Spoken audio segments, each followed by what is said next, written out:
Yeah. You thought silence was surrender? Nah, I was waiting on the king's cue. Now I'm here, let's clean house. Check the roots. Ain't no fruit. Oh. Check the roots. Ain't no fruit. Praise out here saying roots over fruit. Fake Jesus talking like he forgot truth. Judging the saints while you run with the snakes. Twisting up doctrine like it's something to fake. You ignore Christ's word but quote your own. Call belief not a work, you belong to wrong. Got atheists joking on your live stream daily. Talking about rape like it's cool, you crazy. Olive out here drunk in shame. Slandering saints while dodging blame. Kids in the crib but you blacking out. Your Bible speaks louder than your faith, no doubt. Paul that beat with a Bible quote. Abandoned his kid, now he preaches hope. Conditionless daughter, you said they damn. So your words hit blood, now you barely stand. Rotten roots, ain't no fruit. Say you real but you pollute. Fake fire, dead in sight. Puffed up pride with no Christ light. You move loud, I move clean. Spirit led, cut through the scene. This ain't hate, this is truth. And I don't play chess with goose. Praise brags on a high school scout letter, but stayed in mama's crib. Got no cheddar, never worked, never walked, never fed the flock. Now we live streams devils like it's TikTok. All bark, no call, just clown move. Can't name a fruit, but preach roots. Got the Bible twisted, spirit resisted. Doctrine so off, even demons missed it. I speak once, you drop 10 replies. Why you twitch every time truth flies? You say you lead, but all y'all follow. Every viz just pride you swallow. You're not bold, you're broken and bitter. Spirit ice cold, dead fruit litter. I'm here to bury, not debate. This is judgment, not from hate. Rotten roots, ain't no fruit. Say you real, but you pollute. Fake fire, dead in sight. Puffed up pride with no Christ light. You move loud, I move clean. Spirit led, cut through the scene. This ain't hate, this is truth. And I don't play chess with goose. You thought you were playing chess? Nah, you sitting on a checkerboard, begging to matter. One word from truth, and your whole timeline shatters. Who's really leading this dance? You respond when I breathe. I don't chase you. You chase me. Hey. Praise, the pride is killing you slow. Your own mouth exposes what you don't know. You defend atheists, trash your kin. Mock the holy, still think you win. All of you weep in the liquor's grip. While saints you slandered and fake a script. The dude just rides, afraid to speak. A servant of flesh, eternally weak. And Paul, you preach like you ain't left your own. But you cast hell on your daughter alone. All of you ran, hid from the light. But Smokey said now and I don't bite. I rebuke in fire and full bold grace. You hide behind lies, I stand face to face. Rotten roots, ain't no fruit. Say you real, but you pollute. Fake fire, dead in sight. Puffed up pride with no Christ light. You move loud, I move clean. Spirit led, cut through the scene. This ain't hate, this is truth. And I don't play chess with goose. Yeah, this is Smokey. And when the smoke clears, y'all still gonna be running. Rotten roots, never bear fruit. Checkmate. Ain't no.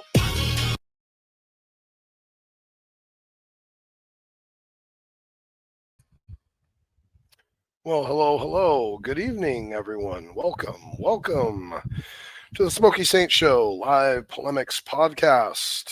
We are here coming in this evening talking about something very important that I thought we needed to address since it came out the other day. And this is someone who has been a bit of a thorn in my side passively, only to find out that it is actually a lot less passive than I initially thought. So we're going to have a conversation about that tonight. I'm going to present some arguments. I'm going to have some things to say, and I'm going to trust all of you to operate by your good consciences as to what to do with the information and with the proper application of Christian ethics that I'm going to lay out tonight. So I do have a couple guests that seem that they're going to be with me at least for a little bit, where we're going to talk about this and explore it and discuss it. And there has been lots that has been recently, I guess you would say, revealed or unearthed about JRodTK. Now, JRodTK always did strike me since I came back to the environment as being a little bit of a scummy character. You know, it was very hypocritical, judgmental, self-righteous, condescending, when really he didn't seem to have much operational knowledge about theology or epistemology or any of the other things that he seemed to want to comment on pretty regularly. So he was embarrassing himself and acting haughty and mighty, as, you know, guys in their early 20s, late teens sometimes do, you know, full of hormones, something to prove. And what else can Jared really do with, what he is, other than attempt to, I don't know, I guess just break out as some sort of theological mastermind for the YouTube universe. But I think he has failed at that mission, to be honest with you. And there's lots of instances of him being contradictory, admitting he doesn't really know what he believes, but then he's starting a channel to teach people what they should believe. And it's just kind of a cringy mess. There's a lot of doubt as to if he's a legitimate pastor at all. And there's also a good amount of alarm at the idea that he might be a youth pastor, considering some of the messages that were leaked on Discord relatively recently by his, used to be ex-friends, who seem to have turned on him, sick of the charade, the game, the hypocrisy, the nonsense. It almost seems like Opening the Scroll and Mac may have recently had a little bit of a moral epiphany, recognize what they were doing, what the position they were putting into at the behest and coaxing of JRod, who was sitting back, pretending he wanted nothing to do with the drama, keeping his hands clean, at least giving the appearance of clean hands, while he sent his lackeys and flying monkeys to go do his bidding. And they, being loyal to the cause of what they believe, I guess, was the support of sound doctrinal teaching and supporting JRod, either in friendship or something to do with just a general emotional plea. I'm not entirely sure, but it doesn't matter. They absolutely had a fixation and a desire to want to support JRod, and ended up supporting him in deviance, hypocrisy, immoral judgment, slander. And I think that the two of them may have had a bit of an awakening, maybe turning over a new leaf in a slight way.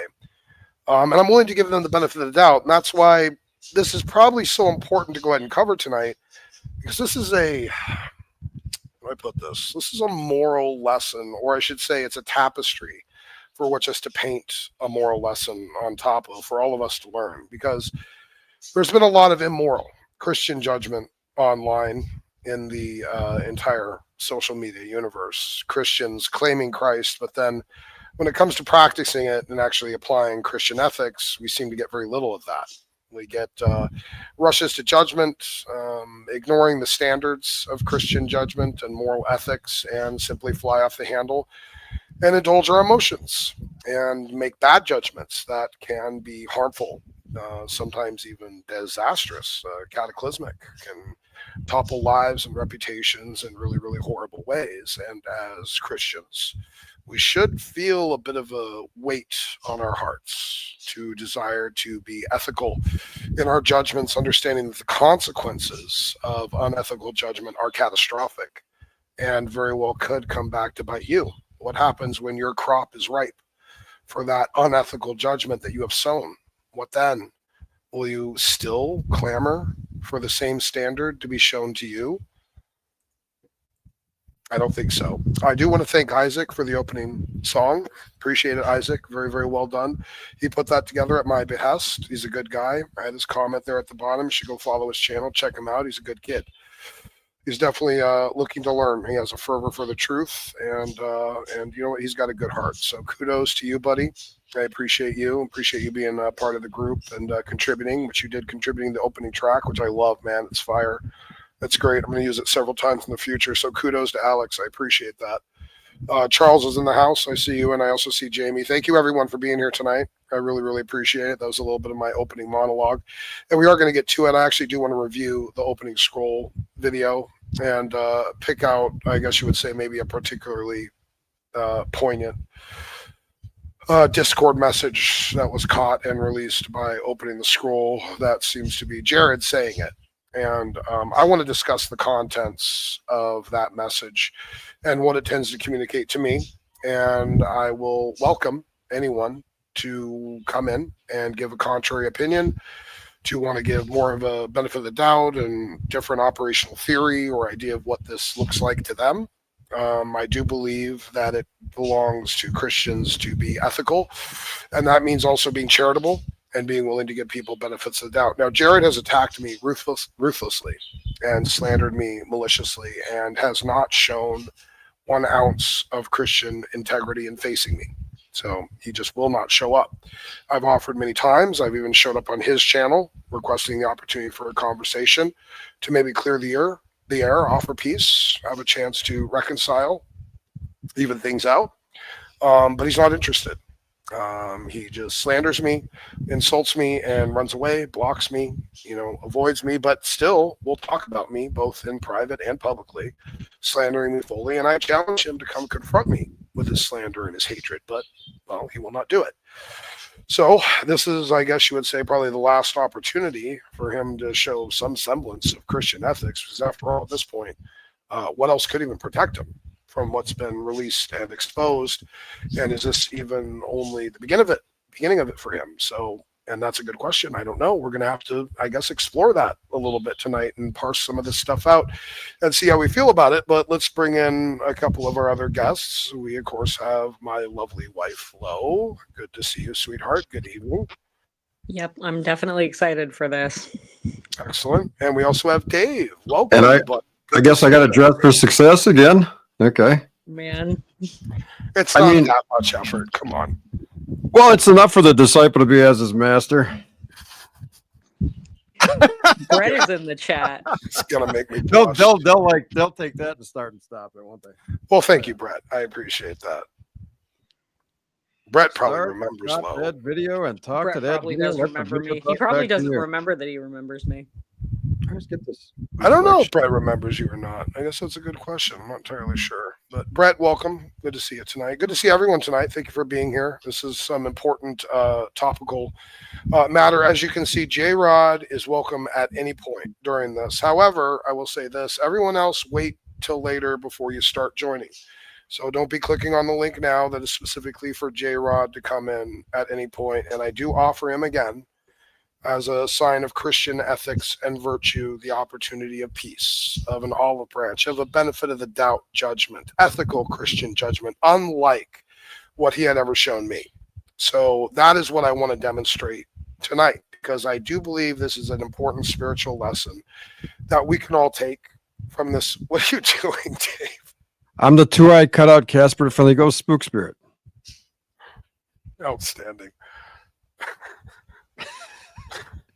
So we're going to demonstrate what I think is important for all Christians to be on the lookout for, which is the presence of sanctification in a Christian's life. And sanctification in a Christian's life is going to look a lot like doing the right thing many times, making the right judgment, even if your flesh cries out for something else.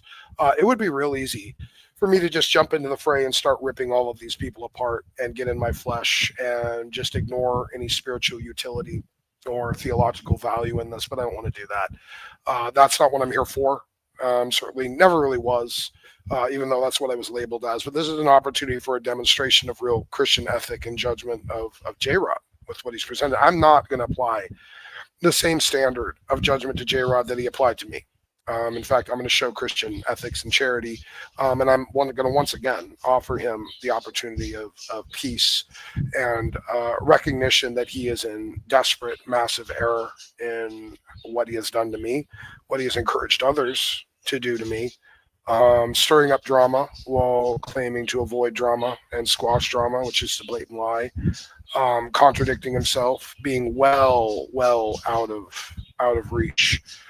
His station of desiring to be a pastor, to be a teacher, is way out of reach to his current capacities and abilities, and he should recognize that, at least with some level of decent human humility. But I will offer him the chance here to join at any time, to come in and defend himself, or at the very least offer the chance of, I guess you would say, reconciliation.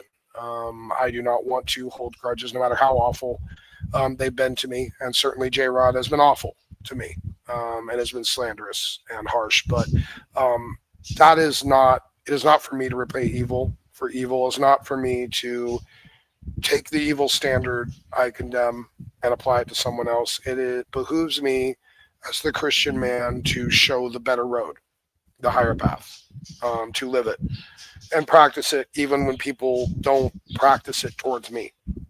And that's hard. That's difficult, because the flesh wants to get revenge. The flesh wants to lash out. The flesh wants to take this opportunity to strike at all of these people and just completely rip them apart and shame them. But there is no real ultimate utility in that, in this situation. There's a higher utility. And the Christian man should follow the higher utility and the spiritual calling far more than the yearning of his flesh. That should not be the priority of satiation. It should be to fulfill the spirit, to satiate the spirit, and to do the right thing. And that is what we are going to do tonight. And we're going to teach, hopefully, the community, and especially JRod, what it is to judge with Christian ethics and to do the right thing. So, Dave, Mrs., Yes, anything you want to say or introduce before we get started with the video and the information? well, it's nice to be on the air. I worked hard today, and I got up at sunrise and worked in the yard all day. I didn't even take a break. And that was it. Now I'm back in. I had a Subway sandwich. I'm kind of sitting here ready to go. And I can't rock that shirt, though. I mean, that's an aqua. I put my light blue one on just to try to match you. But what is it? You guys in Southern California, what's with this aqua? Is that like, does that match the Pacific Ocean or something? Or? Just a Cali theme, I guess. There's a desert theme in general when it comes to, I guess you would say, formal dress, which I personify nicely. I got to grow a beard now, I guess, too. Huh? You should. Maybe wear a headset. Hey, Yeah, you know but what? You would look good with a beard. I think you should consider it. Maybe you Oh, yeah. try that out sometime. Yeah. Yeah, I mean, I couldn't even believe it. My lady even liked my gray beard. I said, "You Yeah. sure?" She says, "Yeah, I like it." Yeah, Lo So, is like, crazy about my beard. She absolutely loves it. You literally can't shave. Yeah, that's what she told me. She was like, "I like it," you know. I've heard that before. I'm not allowed to shave anymore. It's terrible. By the way, I was wondering if you wanted to take like a poll in the chat room to, because I'm the news guy, right? Kind of in the news unit, whatever. Sure, And buddy.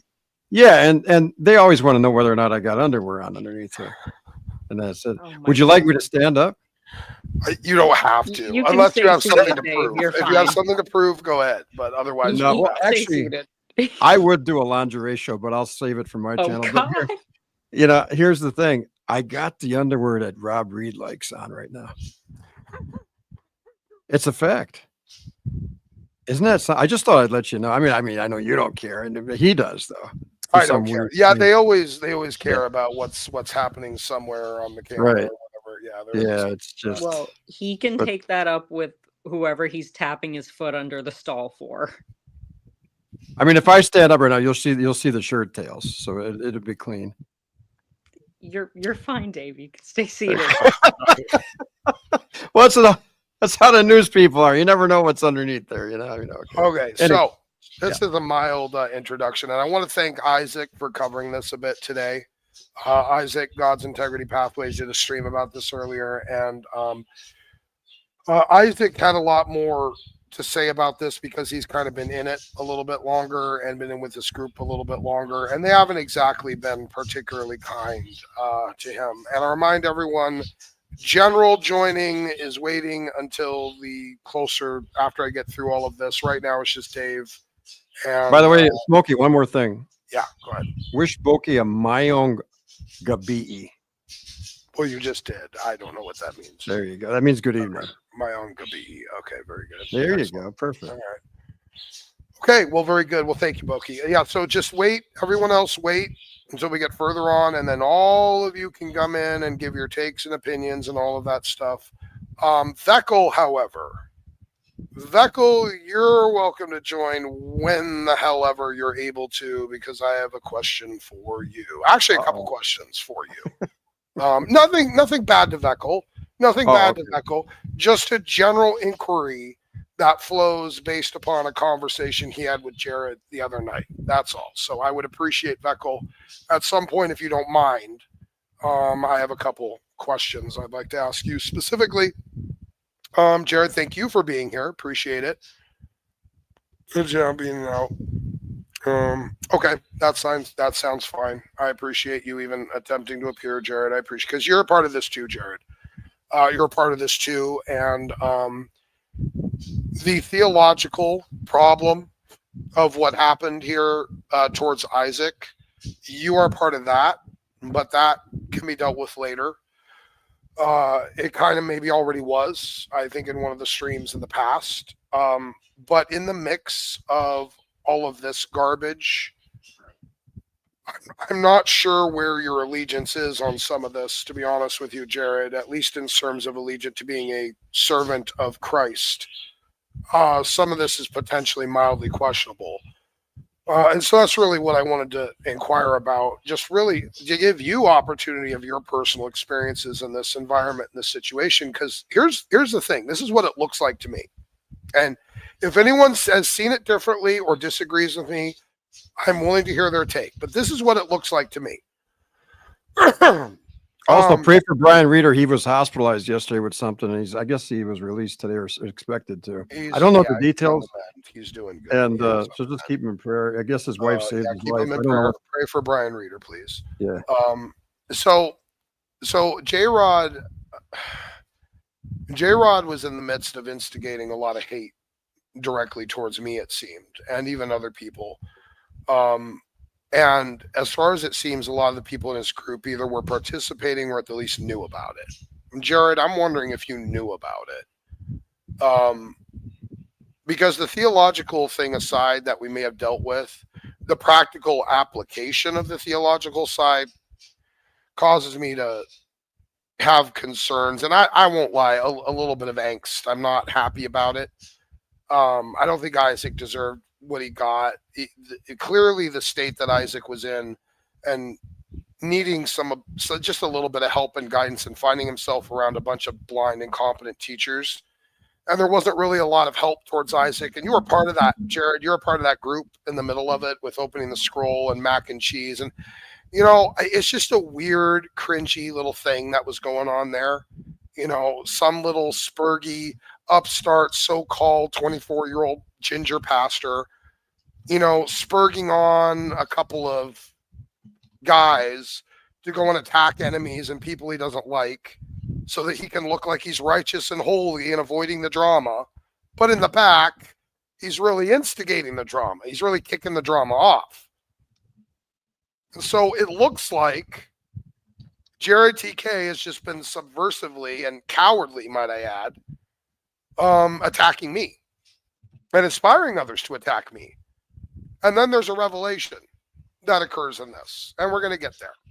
But we should start playing the video, and we should start moving through it and hearing what James, opening the scroll, one of Jared's closest friends for this longest time, has to say and reveal about some of the stuff that's been going on and what's been happening.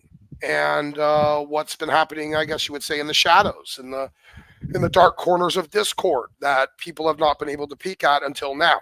And James has revealed some of that to us, and we're going to watch it, and we're going to see what we have to take from this. Well, that's fine, Jared, but at some point you were. And I'm kind of curious at what point you were. Because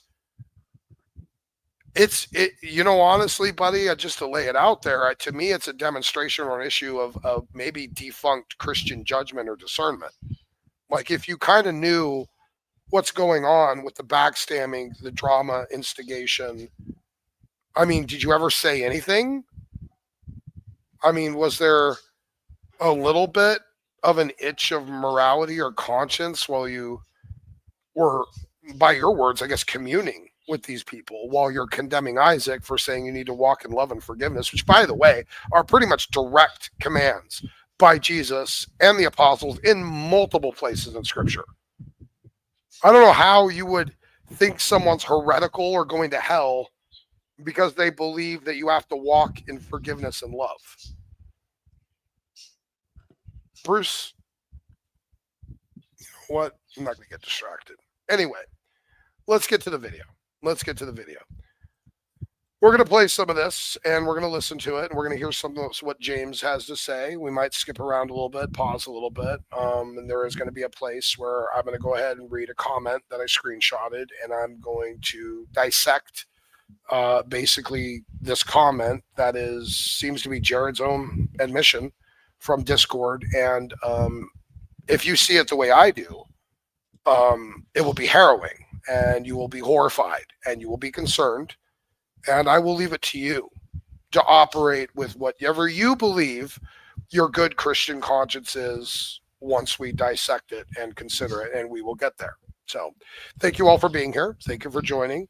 We're going to get started. So we're just going to pay attention to the video, and we might stop a little bit through, but for the meantime, just pay attention. There is a lot of screenshots on here. In fact, actually, now that I think about it, hold on. Copy. Okay, here's what I'm going to do. I'm going to post the video in the side chat so that you guys can go see it or log it, click on it, save it for later.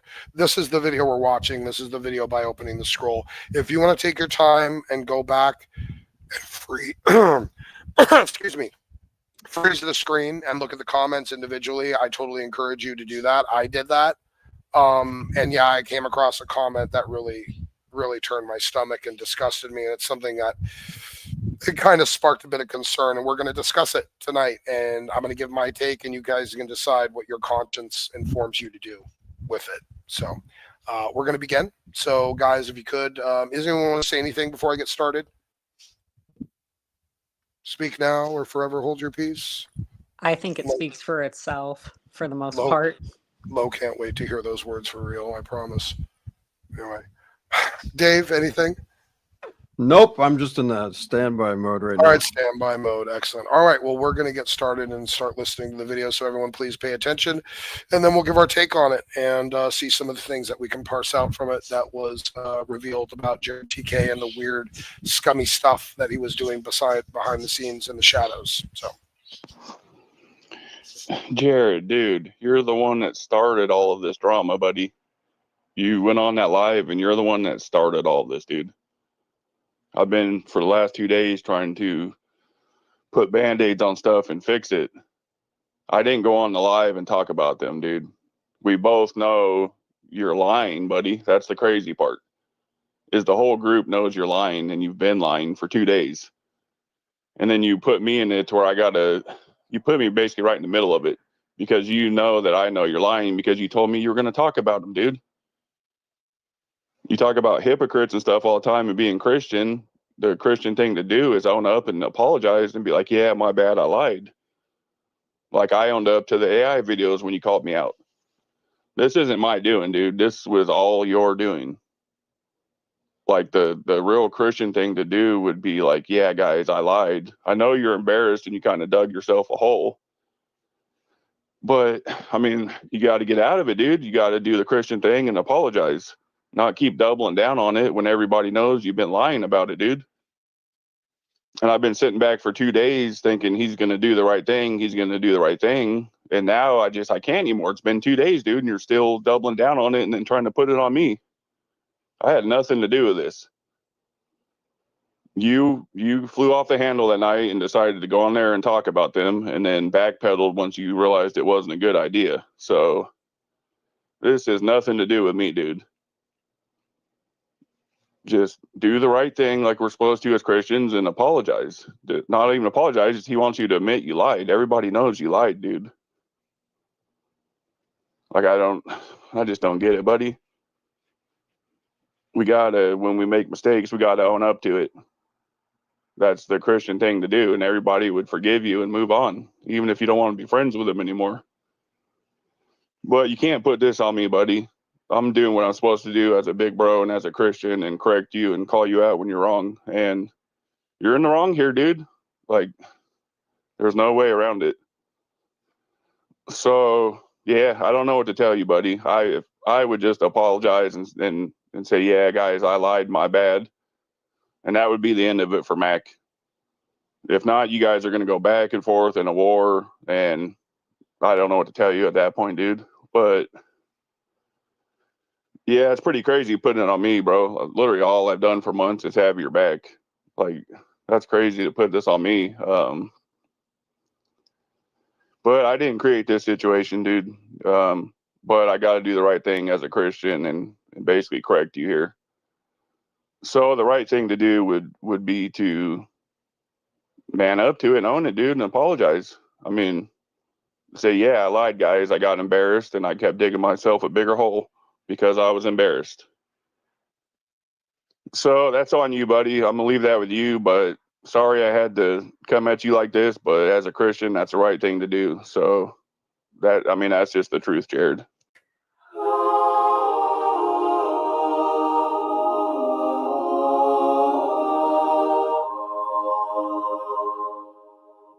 He rose up in his Sunday best, preaches love and truth and all the rest. Hands in prayer but fingers crossed, tells you you're saved, then gets you tossed.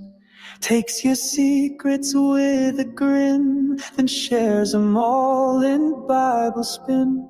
Says, I'll pray for you, my friend, right before he hit send. Right, we're probably going to move past some of the music. We're going to move past some of that.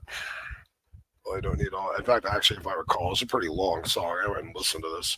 Again, link to this video is on the side. If you guys want to go back and watch it, help yourself. Inserted myself in basically Jared wants to get scared.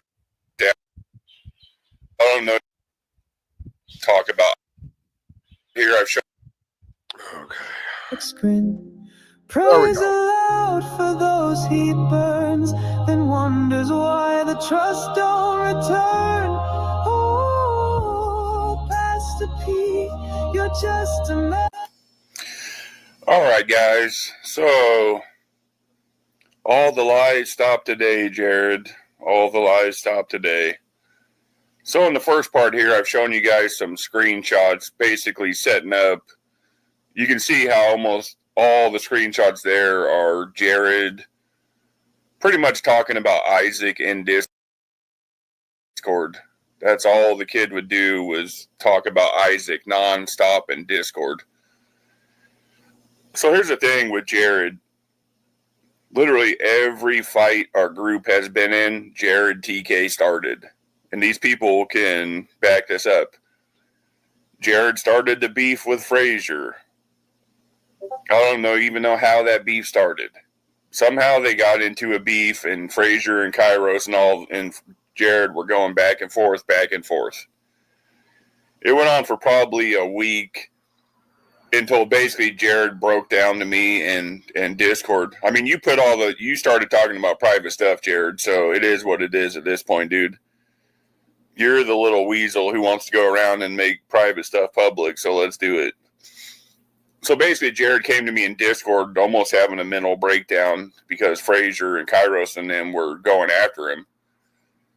So I inserted myself into this Frazier fight just because I'm loyal, and I was like, I got your back. So I don't even know what the story is, to be honest, to this day with Frazier and Jared. Jared thinks that Frazier is a family friend who is stalking him. He's always thought that. He made a stupid comment last night in his live about I'm almost paranoid behind the scenes trying to find out who everybody is. Yeah, what you failed to mention, Jared, is you, since the beginning, have been trying to find out who Frazier is, and I was trying to help you. Because you thought it was a family friend because of the stuff he knows, and you think it's a family friend that's basically been stalking you. So you always like to leave the truth out, Jared, but we're going to get into all that today, trust me. I just want to start out with Frazier to show that Jared started this whole fight with Frazier and Kairos and all them. And then Jared got Kairos' YouTube banned, and then I guess recently he got Kairos' Rumble banned.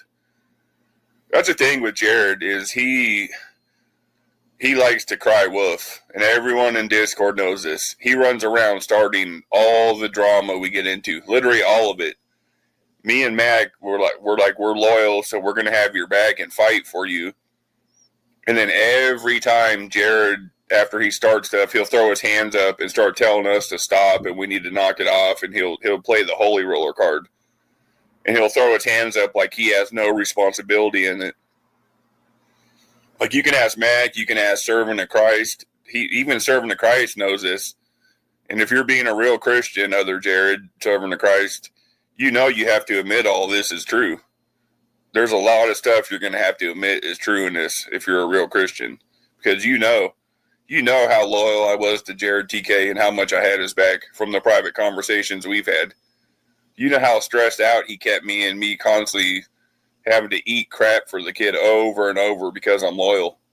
And every time Jared did something, what would he do? He would turn around and blame the situation on me because he doesn't want to take accountability.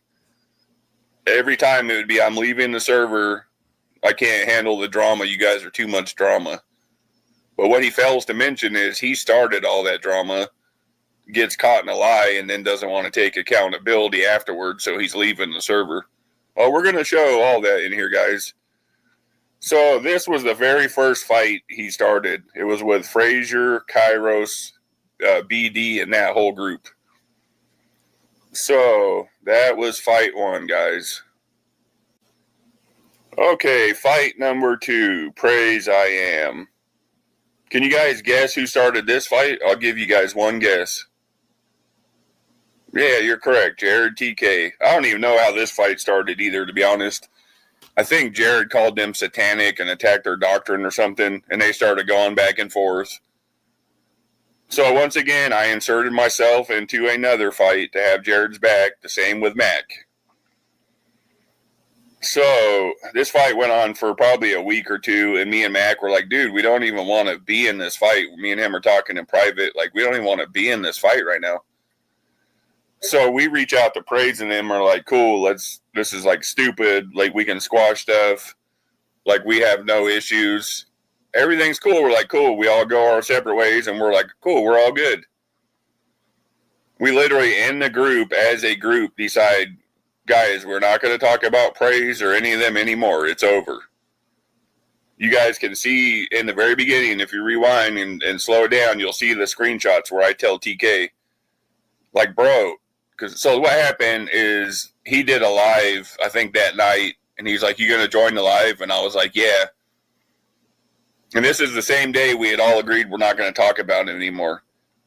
He waits for me to get on that live, and then he just starts dumping on Praise and Tom and all them.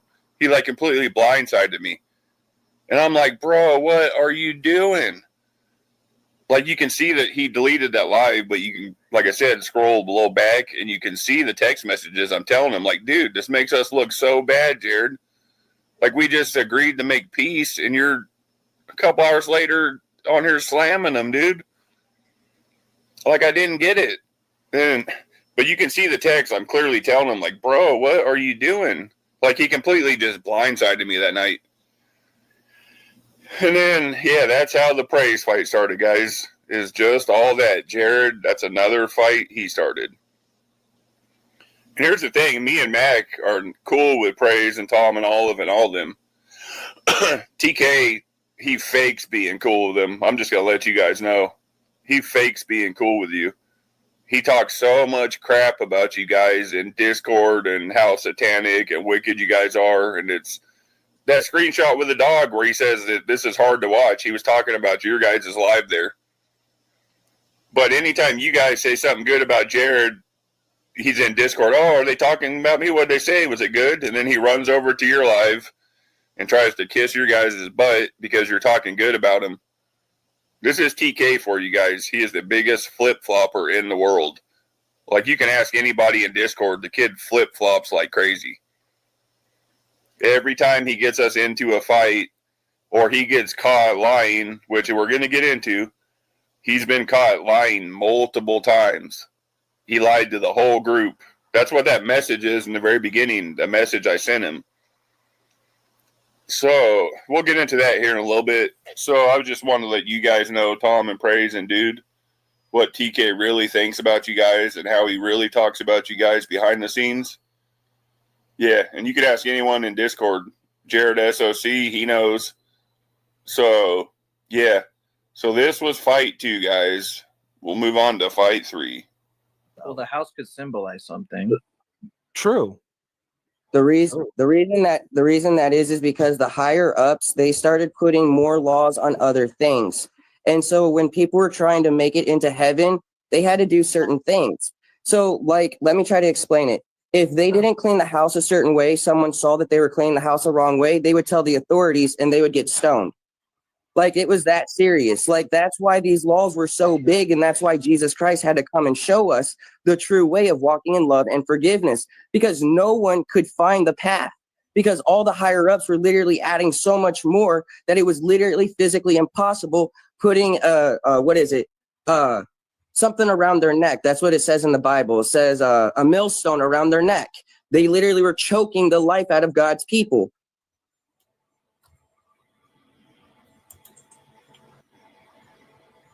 I'm not really going to address that. Anybody else can't want to? I'm not familiar with. Me neither. Yeah. What I'm interested, Isaac. What do you mean by the higher ups? The Pharisees and the Sadducees and all the people that were sitting there in the higher ups that always wanted to be in the higher ups. They were the ones in authority. Okay. But you realize when this was written, the Pharisees were not established yet. Yes, but there were still laws that were already established that were people. So I want to say something about this real quick. You know, Isaac is a good kid, and he's been out looking for answers and wanting to engage in chats. And he's been wanting to learn, and he's been looking for a sense of communion and a little bit of guidance. And that's why one of the main reasons why I reached out to him in compassion, because I could just kind of sense that spirit. Jared claims to be a youth pastor, and look at how he treats Isaac, just in a general, I would say almost dismissive tone. So, well, I'm sure Kenny would be happy to hear you refer to me as that. Good to see you, John Lee. It's been a hot minute. Thanks for stopping in. Appreciate it. So the thing is that Jared, taking the position of a youth pastor, seeing a young Christian, maybe in a moment of confusion, really just kind of chuckles, laughs, almost even a mocking way to him. And this is someone who supposedly has the heart to teach, those who are Christians, maybe with a younger mind. It just doesn't seem to really necessarily connect to me. And also, as a side note, thank you. We have about 54 live viewers right now on both channels, so I appreciate all of you guys being here and tuning in and watching this. Please remember to hit the like button if you can. I appreciate it, and we'll go ahead and get back to this. We can fast forward to some of this if you, let's see. I don't know. Baby, what do you think? Should we fast forward to some of this, or you just want to let this run out? What do you think? Can I get your vote? I think that a lot of it is relevant, but maybe if we speed it up. Do you maybe want to put it on 1.5? Terrible idea. 1.5 is a little fast, but I can meet you in the middle. 1.25. How about that? I think that probably. Well, I don't know. 1.5, I guess, is okay. I mean, it's not too. Listen to how it sounds, I guess. Yeah. Who were trying to add more to, so they could stop them from getting to go to heaven. Is that too fast? That does seem a little too fast. Isaac, buddy, you do talk fast too, so that's probably... Isaac, I love you, buddy. I really do. Evan, you've heard of the No-Kedron laws, right? Well, you see that video that talks about the No-Kedron laws. None of the Jewish people wanted anyone to make it into heaven. They literally were making it so impossible for them to make it into heaven that Jesus had to come and be our savior. Are you talking about the Noahide laws? I see what Isaac is saying. He's talking about when Jesus was talking about how basically they were stringing gnats and choking on camels. They're basically adding their own traditions to the law, and that's why he was saying you withhold the kingdom of God from these people. Why? Because they were adding their own traditions to what the law said, making it much harder for people to enter the kingdom, basically. Yeah. like with the whole washing up, he does a parable where he talks about the washing of hands or the cleaning of cups, stuff like that, and that's why he called them whitewashed tombs full of dead man's bones. You clean the outside, but you neglect to clean the inside. Type deal. Yeah, that's a good point. But Isaac, I'm interested. Were you referring to the Noahide laws? I'm referring to any of the laws that were during that time. They were either they said that they were introduced by God. They believed that their God was going by those laws. Now the Jewish laws was laws throughout the whole world, and it was the 10 Commandments. That was throughout the whole world. Everyone obeyed that because they wanted to obey God. But then there was other people that started to add more stuff to it. So they started getting more enlightenments, more different things. False prophets started coming about. That's why they started following them. Then they started doing all these different things. And look at history right now. Since Jesus came back on earth to show us how to walk in love and forgiveness, look at what's going on now. We've lost the idea of what that truly is. And now we have shunned some people that literally say certain things. And we're like, oh, that's an atheist. Oh, that person can't make it into heaven. He's definitely not making it there. but that's not the way God wanted it. But when you said the Nohedron laws, you meant the Noahide laws, right? Because I haven't Yes. heard of you meant the Noahide laws. Yes, that's Okay. what I meant. You know that's not in the Bible, right? That's not biblical. So why did Jesus say that in those days will be the days of Noah? As the days of Noah. He's So talking about he- the end. That's not a very good communication. They certainly existed. We just don't have a delineation of what they are, like the Mosaic laws, which were itemized, and the Levitical laws, and the sacrificial laws, and like those we actually have itemized record of. The Noahide laws, no, not so much. But it doesn't mean they don't exist or didn't exist. I don't know. It's not a good way to communicate that. He's referring to eschatology in the end times. Yeah. Okay, so if the end times, if we're talking about the Nohedron laws and they're trying to bring them back, they've been trying to bring it back since 1947. So if they're trying to bring it back and they're still bringing it back, Trump just literally did a executive that if someone kills a cop, they can get killed. They get the death penalty right then and there. Is that good? Well, I mean, there can be good in that, but there can also be bad. Let's say if you want to stand up against the cop that's trying to take your rights away, well, you could get the death penalty. So there's good things that can't happen and there's bad things that's getting prepared. That's all I'm just saying. And that's part of it. I'm sorry, Trump. I'm confused. Trump signed an executive order. That what? Yeah, can you? What's the name of the? He just passed an order that said if anyone kills a cop, that person is put to death. Period. Yeah. There is no questions That's about an it. executive order. That's basically what he said. Talked Yeah. about it at his speech. Well, yeah, Okay. because people are killing. And that cops wasn't his first left and time right. either. That's so. that's not a Noahide law thing. No, I understand. No, I understand that they're pushing. Well, and just to let you know, too, by the way, Isaac, the Sanhedrin, the judging councils of ancient Hebrew law, number one, just so you know, buddy, they did lose their power of capital punishment, which of course is putting people to death at the time that Jesus was doing his ministry because they were under Roman rule. So the Romans were the only ones with the power of capital punishment, which is of course why the Jews brought Jesus before Pontius Pilate to basically judge to allow for a public execution, because the Jews, the Sanhedrin of the time, did not have the authority or the power under Roman rule. And in times previous to that, a Sanhedrin that would execute a guy once every 60 years was considered to be a particularly bloody Sanhedrin. They were not big on capital punishment, and the standard for capital punishment was very high. So you're talking about them because keep in mind, especially in the Jewish culture and the way that they viewed things, and certainly from biblical teaching, they did not want to judge wrongly and end up having the blood of an innocent man on their hands, which of course the Bible is very clear. God hates the hands that shed innocent blood. So they took judgment in such a things, especially capital matters, very, very seriously. And it wasn't an easy thing to ultimately end up proving. I wish it was like that these days, because back then it was, they would rather, set 100 guilty men free rather than prosecute a single innocent one. But today it's opposite. I mean, today it seems to be the exact opposite. Today it's, well, we'd rather, throw 100 innocent men in jail than dare let one possible guilty guy go free. See, now it's the other way, which is perverse. It's not biblical. It's not good judgment. But that is what we deal with. Just a little side lesson for you, buddy, because come on, guys. Two Jared Sock, JRodTK, who claims to be a pastor, and Veckel really in front of the Hague. Like, couldn't you help the kid out a little bit more, with some of that too, and just give him a little more? You know better. I mean, Veckel is the one in the room that actually I know does know.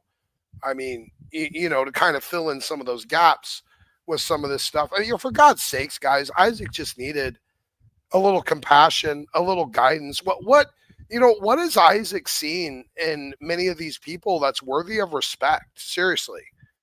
Like what type of environment is this? What type of situation is it? Like what impression is Isaac being given by any of these clowns he's been interacting with? No offense, Veckel, I'm not necessarily referring to you. I know you know better, buddy. But these clowns in this environment that have been getting his attention, what in the hell? It's just, I mean, you guys knew better, and Isaac just needed a little bit of help, a little bit of guidance, and someone that could show that was at least worthy of a little bit of respect. You guys don't know anything. And you're not really showing, you're not really helping, You're just kind of being generally vaguely condescending to him. And this is what the poor kid has been getting all over the place. Why? Like, I'm so disappointed with the constant lack of Christian ethics and moral judgments and everyone just living by their flesh but claiming Christ. Like, aren't all of you a little sick of the nonsense? Like, you guys are not sanctified. You're not following the Spirit. You're not doing the right thing. Come on. And I hate to There's no say it, better. but almost every atheist testimony that you'll ever hear when somebody tells you why they became an atheist after being a follower of Christ, what do they say? I asked Some asshole questions Christian, and I asked questions, and I was and I got treated like an treated asshole. like garbage. Yeah, exactly. And the atheists were nice to me. Because if this is the community that we're fostering that is not kind and it's not loving and we're not showing people Christ's love, guess what? There's an atheist who will show them love. You know, That's what we're pushing people towards. I said this a long time ago. There's one particular. Oh, good to see you, Bill. Thanks for stopping by. Beautiful. Outstanding. I just am overall kind of disappointed in the display because it's not what you're claiming. It's not aligning with what you're saying it's supposed to, and it's very frustrating. And I do think the real Christians are noticing it. Praise God. They should. And I'm glad they are. But it's unnerving that you guys can claim Christ and seemingly not be even capable of demonstrating any of the ethics of it. And I'm glad we're doing this tonight because this is a lesson in ethics and demonstration of proper Christian ethics, which seems to be very, very lacking in the online environment. So, Isaac, you're doing good, buddy. I am proud of you. You've been doing a great job. You have a fervor for the truth. You have a beautiful heart, and stick to it. Stick to it. You're doing good. Anyway, let's move on. Anything else, Mrs. Smokey? Did I forget anything? No, I think that's a great point. That's really wonderfully put. Isaac, really, you are a great person. Like, you're so kind and you're so open to learning. And that's really what we should encourage of people who are like younger Christians, is that like open-minded mindset. That's exactly what you would ask of somebody. And for that to be met with like unkindness is like, it just hurts my heart. Like, there's no reason for that. Beautiful. Thank you. Beautiful. Okay. We're going to move on. Smaller, I'm trying to say they're pushing smaller agendas to push that law in. If you take smaller rights away, you are taking other people's rights away. Yes, people should not kill a cop. That makes sense. But no one has a right to put anyone to death, period. The death penalty is totally wrong on anyone's point of view because God never wanted us to kill people. Wait a minute. God never wanted us to kill people. We are. That's not true. Wait a minute. Whoa. That's not true at all. You haven't read the Old Testament, my friend. We are holding grudges that Jesus Christ did not. No, you haven't read the Old Testament. What do you mean the Old Testament? That's why Jesus came back, because he showed us how to walk in love and forgiveness. Why did all the 12 disciples die? Yeah, my issue though, Jared, is that you stepped in and you did it in a real kind of, well, lack of a better word, shitty way, buddy. Because I don't know what, God, everyone on the internet just has the most ironic names. Jared, we need to be real clear about something. I don't think you're a servant of Christ. I'm not going to go out there and be like, oh, you're a servant of Satan and all this other stuff they've been saying about you. I'm not going to be like crass about it. Or I'm not going to go over the line with it. I want to tell you something, man. You're not acting. Someone who sits there and says to be servant, what does it mean to be servant of Christ to you? Like, does that mean you just do whatever the fuck you want? Like, is that how a master-servant relationship works with you? Is that in your mind how it is, that God just doesn't care what you do? Or is there an expectation upon the existence of that relationship? Are you truly just devoid of any accountability to that relationship whatsoever? To where like a basic thing, like you have to walk in forgiveness? Well, where do we see that? Everywhere. Literally everywhere in the Bible. If the Bible says something once, Jared, probably should pay attention. If it says it more than once, you probably should really pay attention. And if it says it a bunch of times, you should extra pay attention. I will not forgive you unless you forgive your brother? Like things like this. Do you think you can get into heaven without God's forgiveness, Jared? What about having to walk in love? Did Christ not say that all of the law hung on the first two commandments? Love the Lord your God and love your neighbor as yourself. Does that not summarize the entirety of the law? As in, if you're operating in that spectrum of those two commandments, you are in full scope. You are in full recognition and compliance with the law, all of it. You guys don't pay attention to stuff like that. You keep going back to 613 commandments and 10 commandments and this, and we can't do this, but we were dispensational with this, so I could just be dispensational with all of it. And I could just throw it all in the fucking garbage. What do you even have a New Testament? What do you even have an Old Testament for, Jared? Chop your Bible in half, throw it in the fucking garbage for all the good it does for you people. You don't care, really.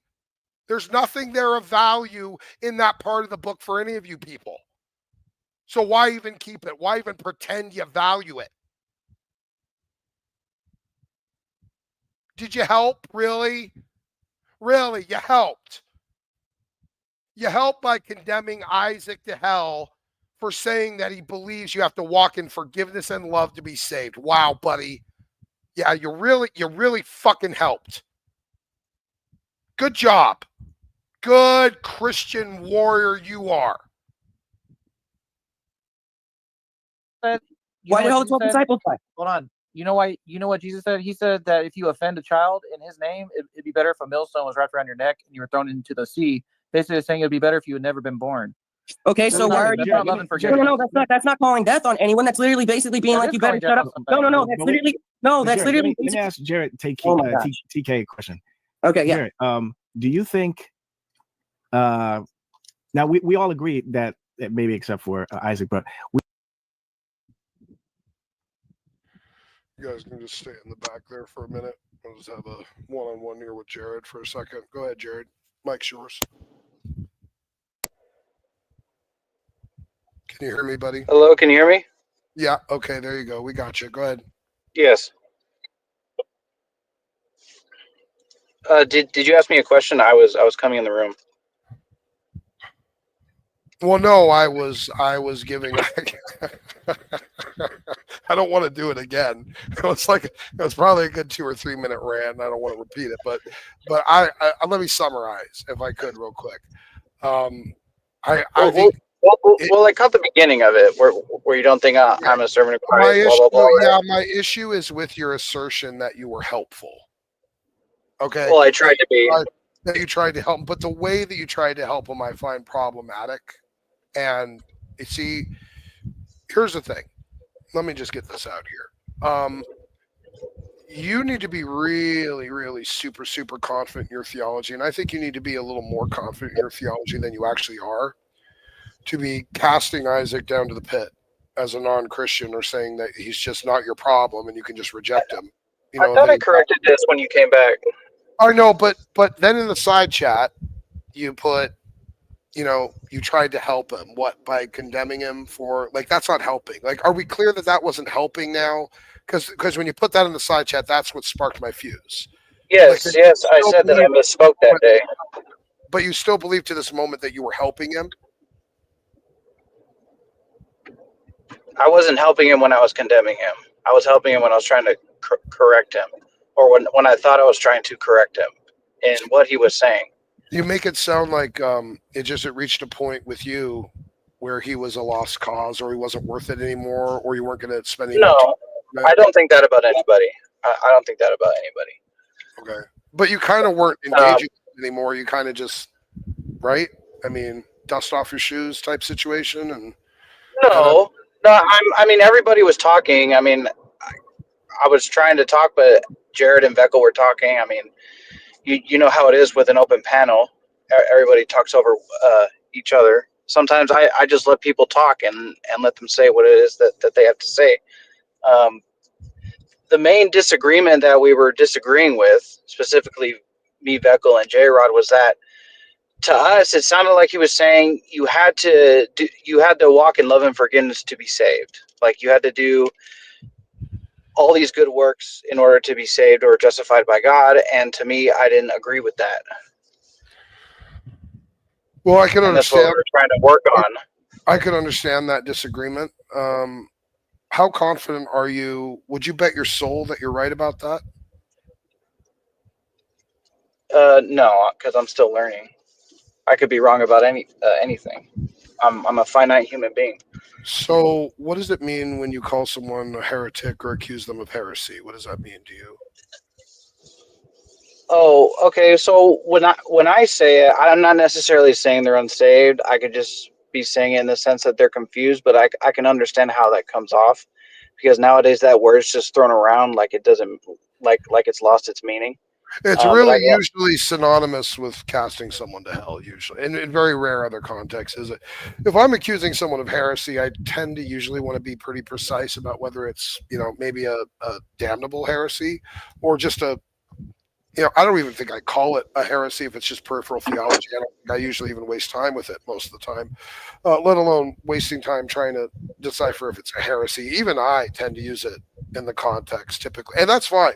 Maybe I'll give you the benefit of the doubt. You were intending a more broad usage of the word, and you weren't really condemning him, and that's fine. I just, what sparked my fuse is the idea that what was done there was really in any way helpful to Isaac, because if you think it was, I genuinely would question your discernment in that situation. I think you guys could tell. Hold on. I think you guys could tell Isaac is in a way, and I'm not going to go into it. It's his business, but you can tell that Isaac's a little bit different. And if you couldn't tell that, that's bad discernment. But to not correct your actions, judgments, dictations, considerations, how you address them, how you deal with them, to not let that affect how you associate with them is also a problem.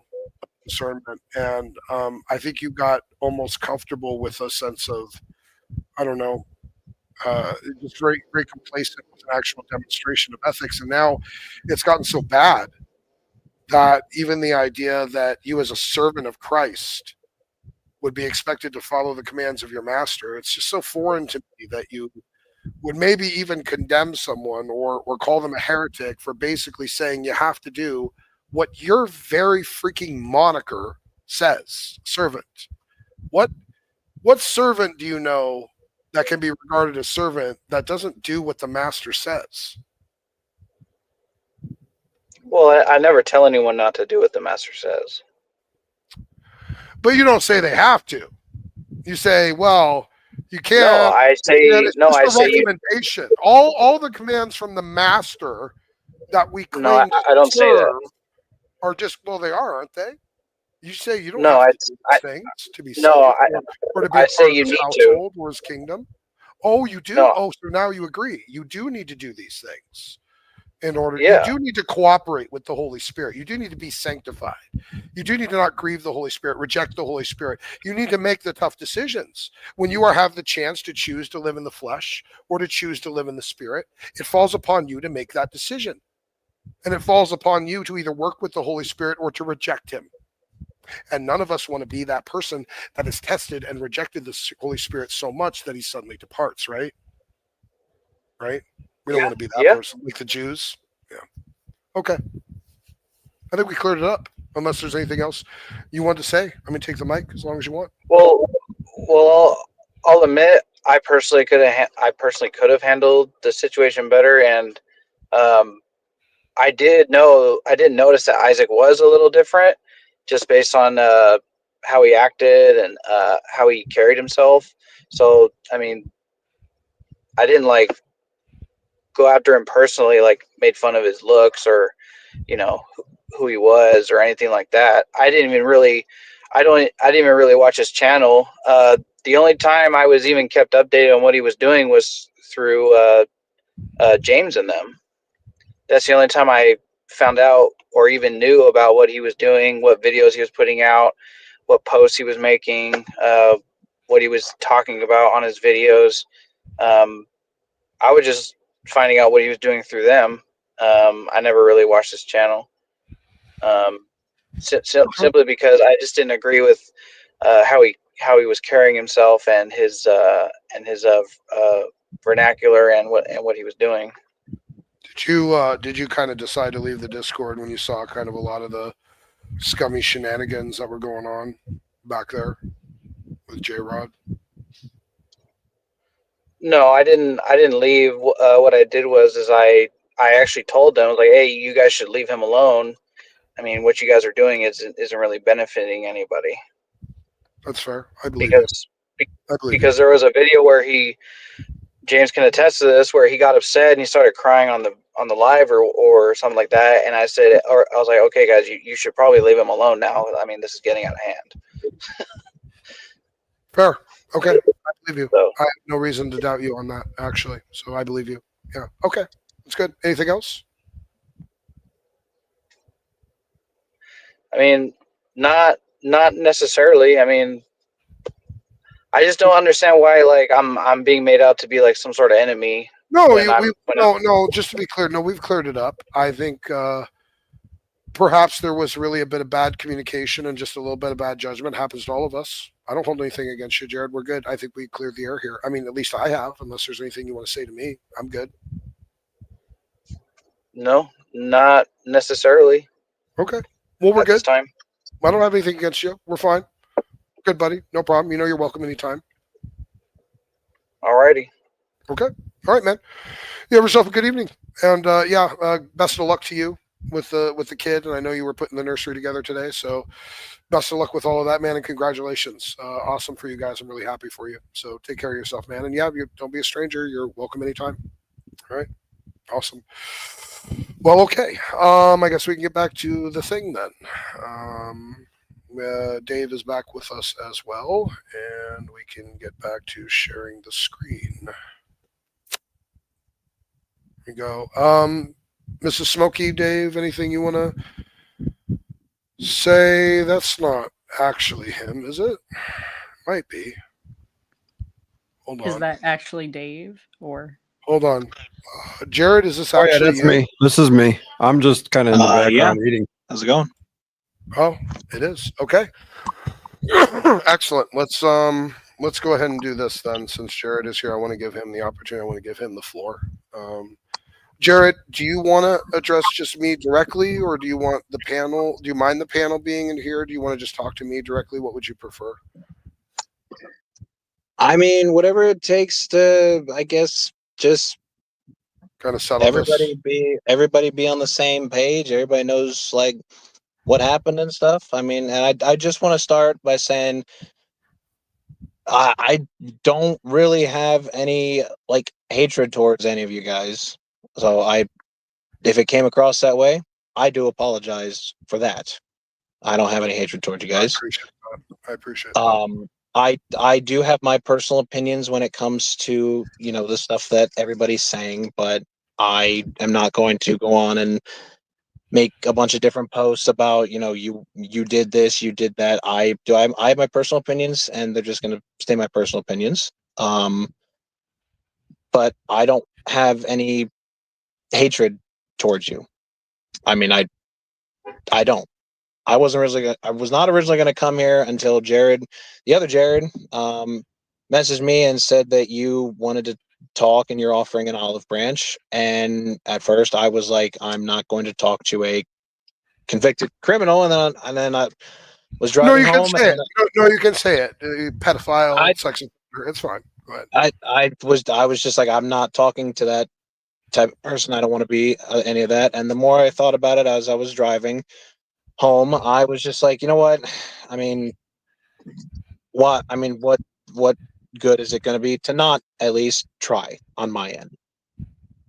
So okay, I appreciate that, and I appreciate you having the integrity to show up and do this. In fact, that was my frustration because see, and here's the thing: your opinions didn't stay private; they were very public. And they were directly against me, and your friends seem to be encouraged with you and alongside you to continue this attack and slander with me. And the stuff about me that we did a whole video about, the the issues in the case, these statements, the contradictions, how this type of thing happens. And it does happen with just one person telling a story. In fact, it seems to be one of the only crimes anymore that you can prosecute with pretty much no proof at all, other than a singular witness. And that's the secular standards. And I've usually expected Christians to do better than that, than to just abide by secular standards, because secular standards would have made you guilty. And I don't think you would want that. You wouldn't want secular standards applied to you. And God gave you mercy, and you were not put in a really, really difficult, life-destructive situation for what you claim was a false accusation, and I'm willing to believe you. But that is out there. You put it out there. Now your friends have betrayed you, and they've put it out there. And I don't want to show the type of judgment to you that you showed to me.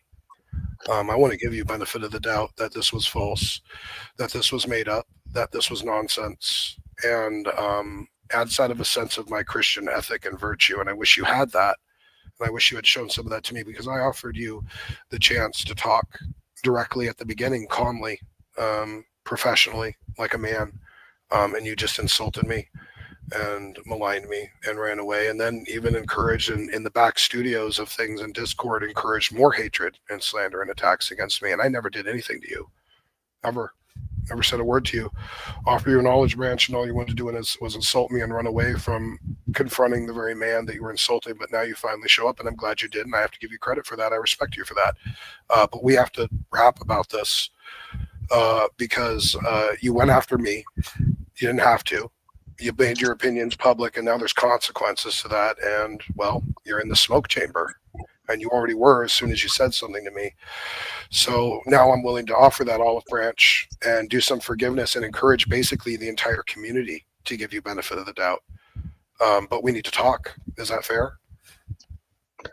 That's fair. I mean, can I say some stuff in response to that? In fact, take as long as you want. 100%. Absolutely. You have the floor. So, you're right. I was talking about you behind the scenes, because I was sent some stuff, documents and pictures and stuff like that. And there were things that I said that, I, looking back, probably shouldn't have even said.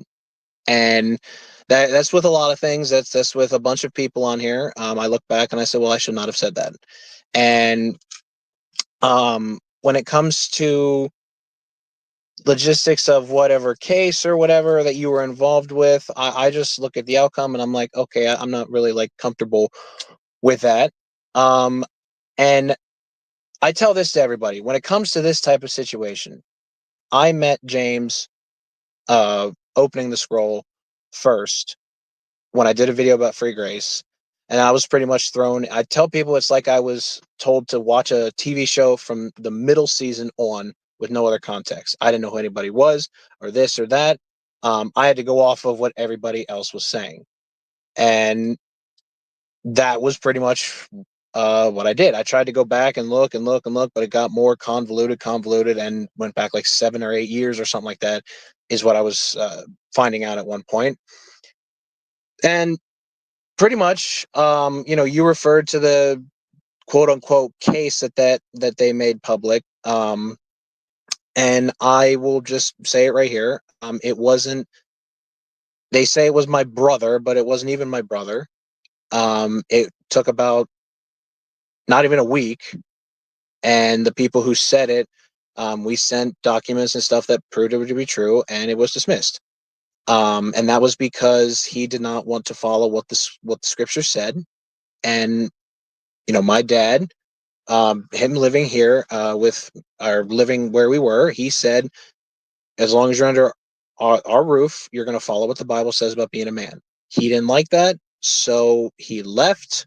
He got hooked on drugs, and the people that he was with, they didn't like my dad because he got kicked out of a church because they wanted to show and teach Harry Potter on the same level as the Bible, and it didn't go over well with him. And he emailed the entire youth group, and pretty much the elders were like, we don't want you here, get out. And so they didn't like him, and he went to those people, and they pretty much made up that entire thing. And we sent photographic evidence and all that different type of stuff, and it was dismissed. But my family didn't like my dad because I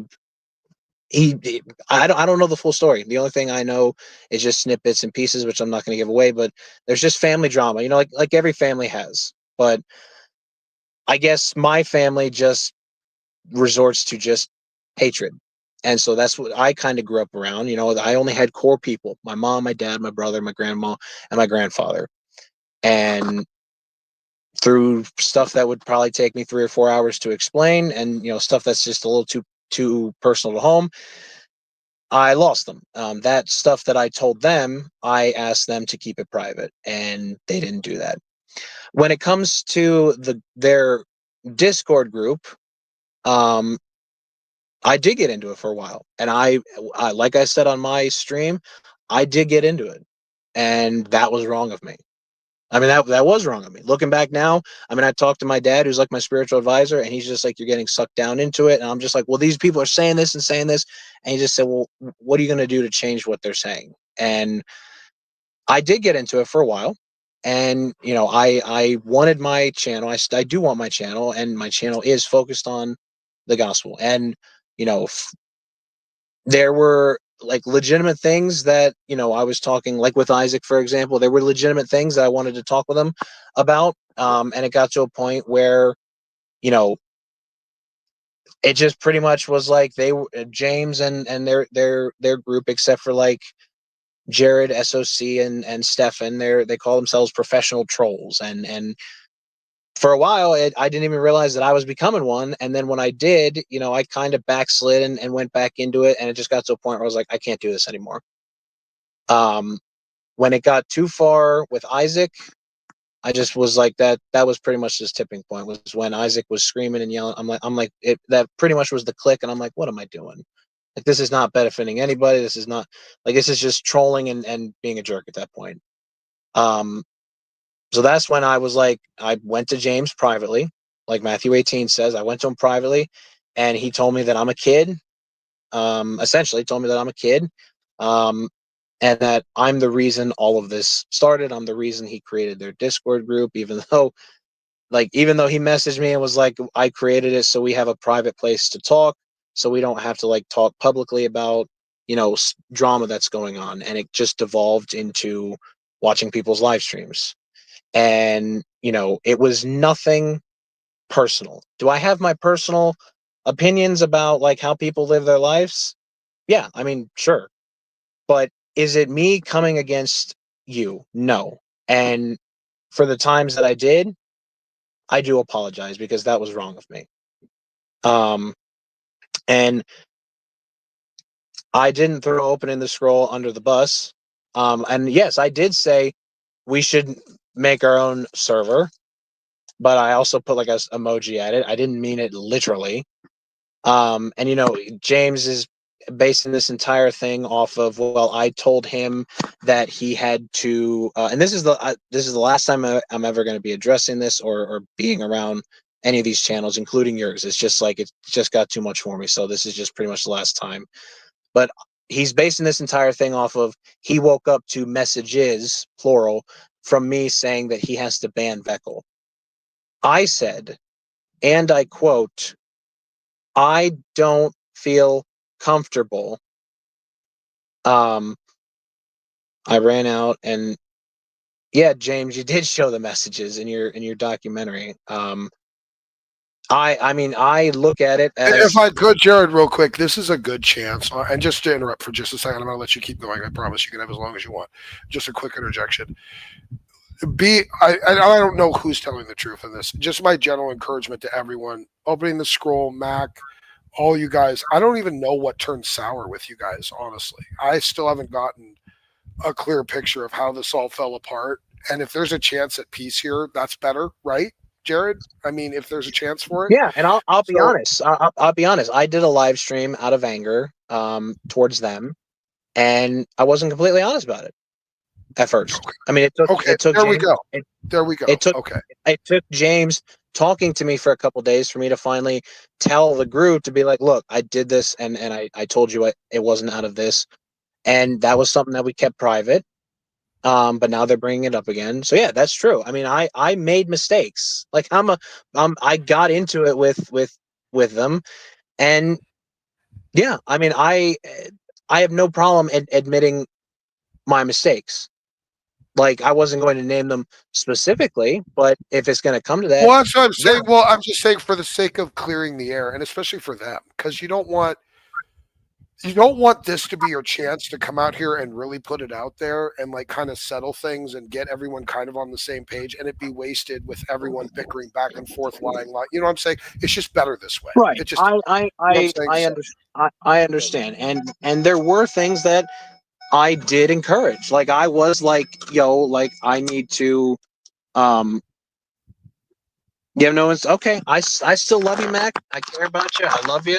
And like I told you in private, I don't hold any hatred towards you, and I'm not going to show any private messages. Okay, well, that's got the answer on that. So let's go ahead and take as long as you want.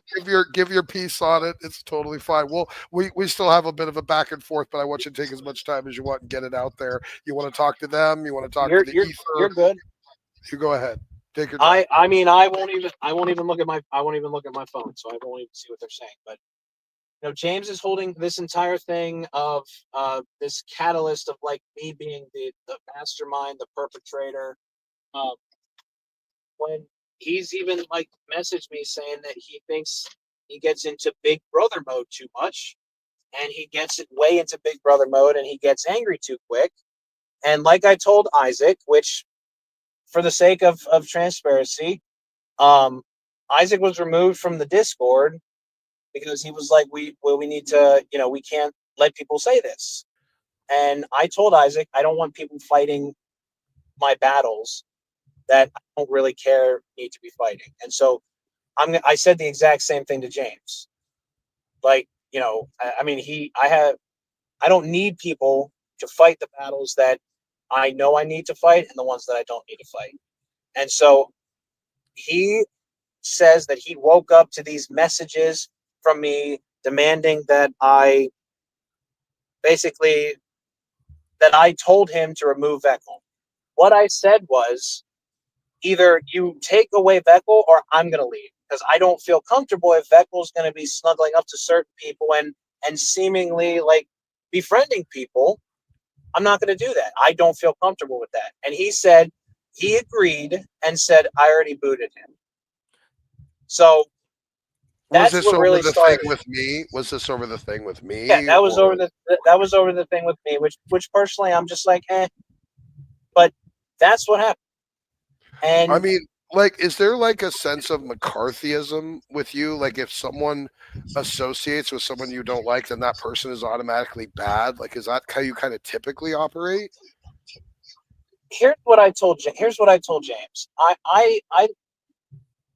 I look at you as I would have had a totally different reaction to you if you didn't come across the way you did when you explained it. Like, there was a lot of foul language, there was a lot of that, and that's fair. I would have, and if you would have said things differently and not come across the way you did, and came across as repentant and being like, I'm turning a new leaf and that type of stuff, and I wasn't interested in apologizing for a bunch of things I never did. That were okay, and that's really what you're right. Can I say something, Jared? I just want to say one thing, okay?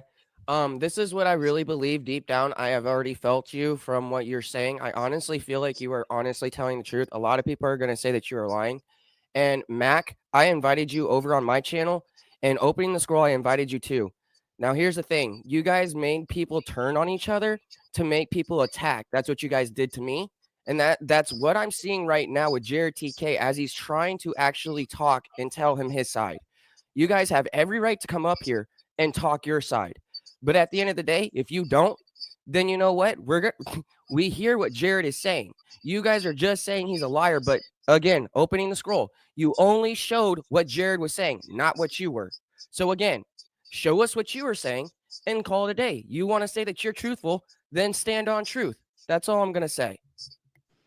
And Isaac, I want to tell you to your face, if I ever offended you or anything like that, I do apologize. I accept it 100%, and I'm sorry for everything, that happened with everything as well, and I And really do hope that this can be a new leaf and that we can honestly move on, This is what I've been praying for. This I is mean, what I've been asking God for. yeah. And the reason that the real reason I left the group was because it was stressing me out in life. It was stressing me out in my relationship to my soon-to-be fiance. It was stressing me out, and I was like, I can't do this anymore. And it happened like 2 or 3 times. And this was just the final straw for me to say that I just can't do it. Quick question. There's been a lot of controversy, and I don't know a lot of people all the time, but I remember, like maybe 4 months ago, I never seen any of you guys like JRodTK, Mac and Cheese. What's the other guy? Tucker 1611. Some of the group that you guys are involved. Where'd you guys come from anyway? I mean, because they weren't around when you were here. Were they smoking in the old channel? No. Back in the 5-6 years Well, ago.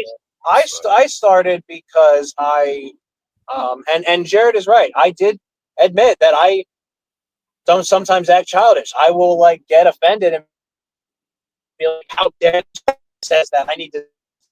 And that's not You're working on my roboting spiritual a life. little bit. Just Jared, you're roboting a little bit there all of a sudden. Well, the only reason I ask is because there was another guy in your group, and I forgot. Well, hold his on. name. Hold on real quick, Dave. I want to make sure yeah, his audio's working. Jared, can you check your audio there real quick? Is that better? Oh, way better. There you go. Okay, go ahead. Yeah. Okay. All right, go ahead. Jared SOC is right. And he told me he told me privately that he thinks both sides are in the wrong. And I agree. I can be childish at times, and there's a lot of areas that I need to mature in, like looking at people and saying, "Oh, they said something, I need to respond back." And that's something I need to work on. I need to learn to be like, no, I need to let it go. But honestly, hang on a second. Hang on a second, Jared. Please, for 1 second. Mac, are you listening to this man right now? He is literally repenting. Stop bringing up things from the past about what he's been talking about. He's literally saying he messed up. Stop. If you want to show yourself approved, then show yourself approved. I agree with Isaac on this, Mac. In fact, James, you even said in the video that you were trying to do the Christian thing. You were trying to do the right thing. And I think what you're maybe missing the mark here a little bit. I know you got your video out, and well done, man. You put it all together. You put it out there.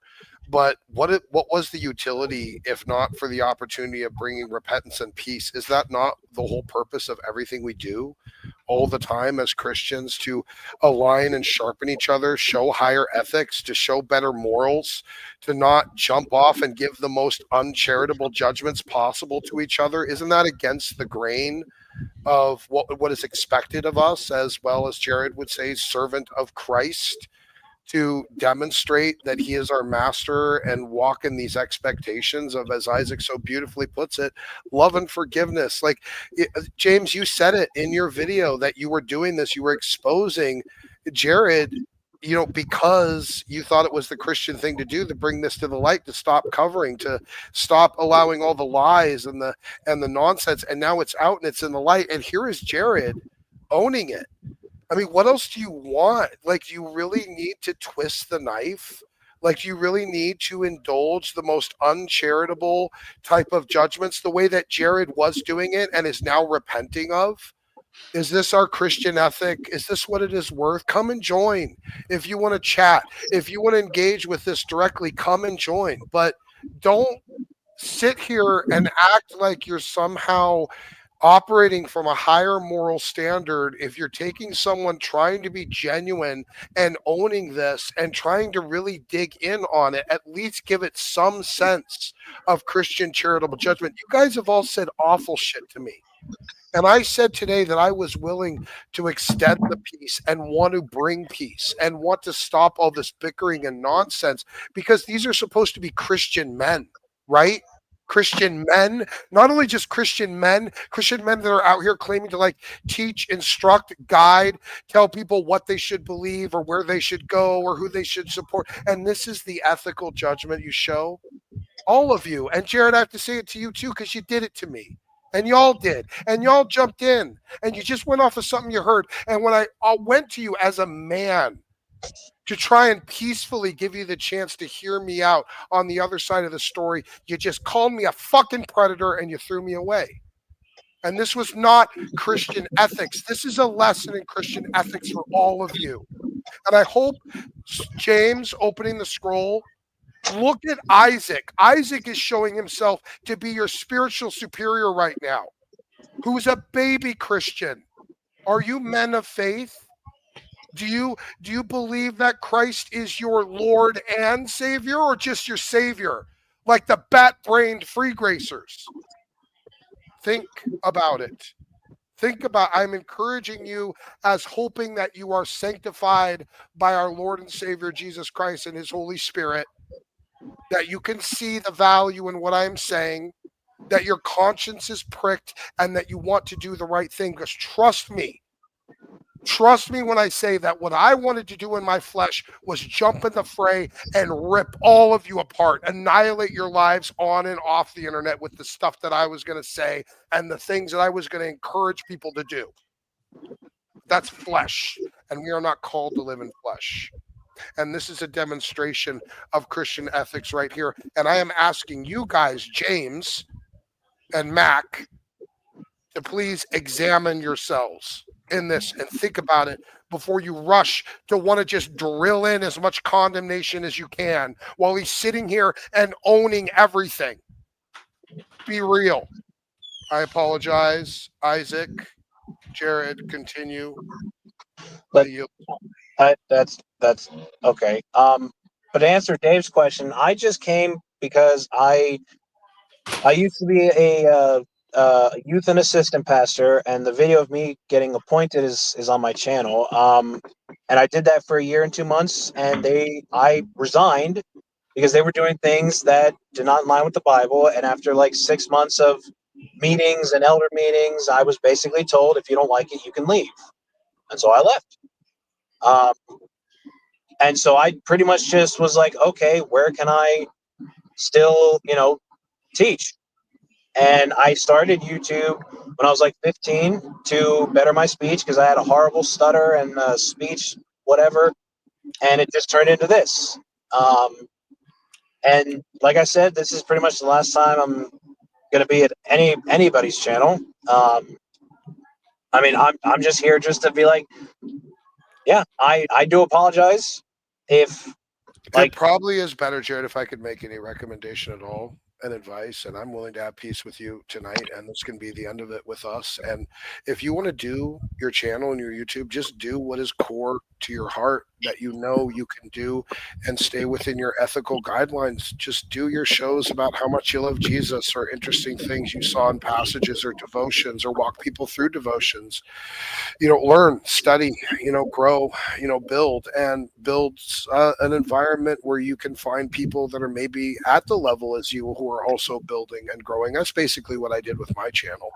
I mean, look, I came back and what do we have? 50 live viewers right away. I've been gone for 3 years. I mean, people remember me. I made an impact. I mean, no one can say I was not effective at what I did. And I was slandered and reviled and hated because when you show people something honest and truthful and you hold a mirror up to them, many times they rage and they want to smash the mirror, and they'll do anything to hide what was noticed, what was said, what was communicated. And that is what was done to me. And a lot of people made very bad, unrighteous judgments, people claiming to be Christians. I had Christians in my chat, even where I took receipts, where it showed they were calling for my death, my public execution, over just the slander and lies and nonsense going around.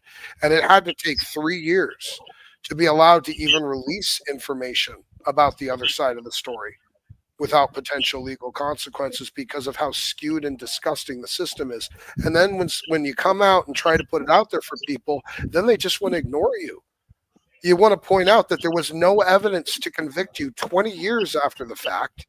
You want to point out the arguments and the points of the contradictions and timelines, how none of it adds up and all of it's just thrown together and there's malfeasance in investigation. And you point all this out and you want to provide it to people and everyone just turns around and says, no. The system always gets it right. oh, look at this piece of paper, and someone sent me this piece of paper, you're guilty by the testimony of one person 20 years after the fact with no evidence or proof ever provided. And that's okay. The secular standard is okay. But the secular standard, if it had been used for you, Jared, would have buried you. Do you see the hypocrisy and the hurt of my heart and what I am trying to do here as a Christian, ethical man to offer peace with you after what you've done? Do you get it? Because I could apply this standard to you. I could call everyone to run out and try to apply this standard to you based upon what you've admitted. I could rally the troops to want to find you and ruin your entire existence, but I don't want to, and I don't believe it's necessarily true, and I'm not going to call for that because that is a violation of my Christian ethic. But you didn't show that to me, and I want to make that painfully clear, Jared, because that was a huge error, and one it had been done to someone who wasn't an ethical man like me. I would be doing something very awful to you, probably something that could dismantle and destroy your life, as people did in my family, just for clout and attention. And then have a whole bunch of people never need any evidence, any proof, anything ever provided other than a piece of government paper, appealing to a secular standard. What now? A standard that would bury you. You see? You see the hurt in my heart? Have I painted it clear to you? Yeah. How do you feel about that? I mean, I don't really know what. I mean, I'm not gonna, like you said, it's. You joined the hate train. You Well, I joined the mean, hate train and you did it unjustifiably, and that's my issue. And I'm not going to do that to you, and I'm not going to call for that to be done to you because I would not want you judged by an evil secular standard because I'm a Christian man. You see the difference?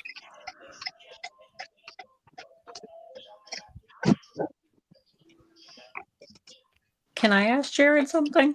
Go ahead, sweetheart. Absolutely. So, Jared, you mentioned that you're about to be engaged, right? Yeah. So I'm very happy for you. That's fantastic. Can we bring up that screenshot? If that's okay. I really would not like any personal. Okay, that's completely fine. I asked so James there are to some not things even that you said Okay. that could imply that maybe an allegation was made against you.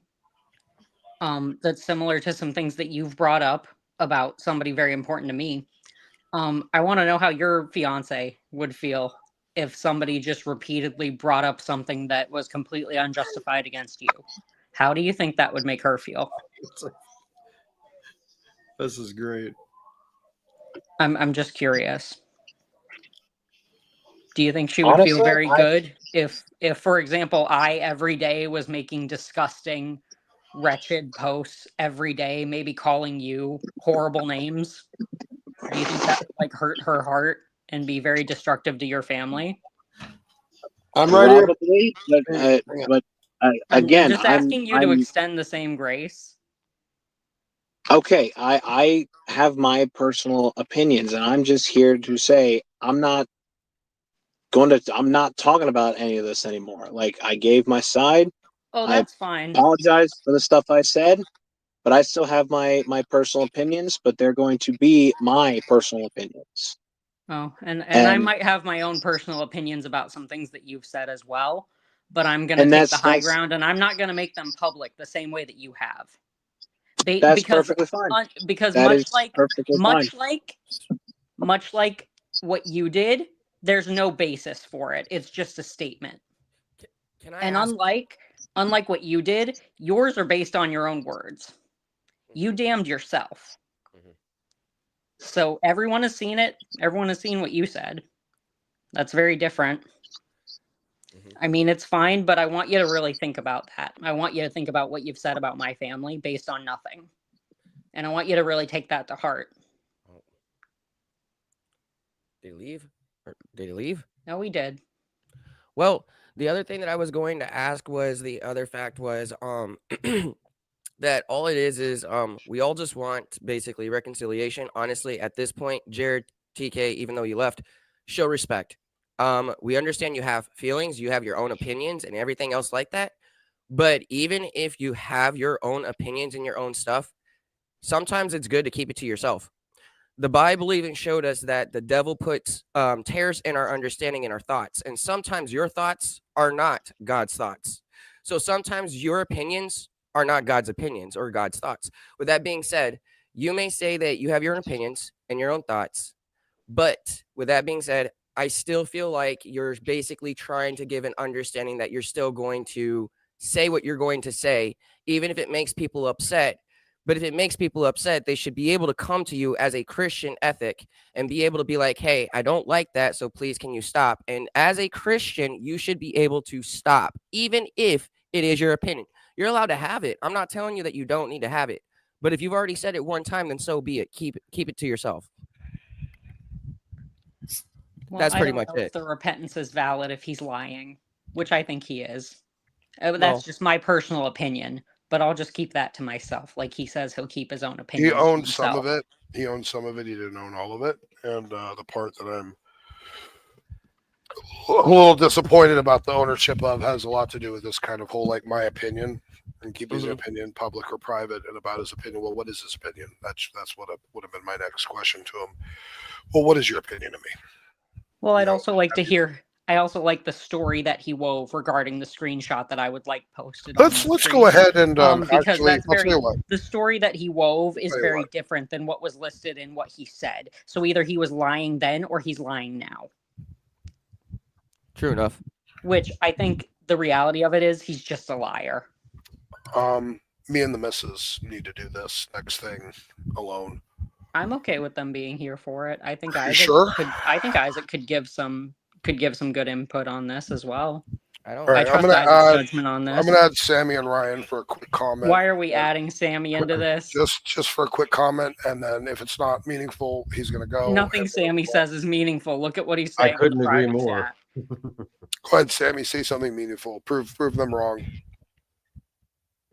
Well, I wanted to say that you look really handsome today, and Thank you. I'd expected to see you at like a Chevy dealership, and you'd sell me like a brand new Suburban or something like that.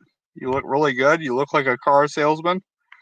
But like I said, you'd probably actually be at a Ford dealership because you're a fag. So that's all I have to say about that. Awesome. Thank you, Sammy. Appreciate That's it. You great, have a lovely Sammy. evening. We'll And the probably see whole you on the atmosphere fucking changes police in like blotter 2 later seconds. tonight.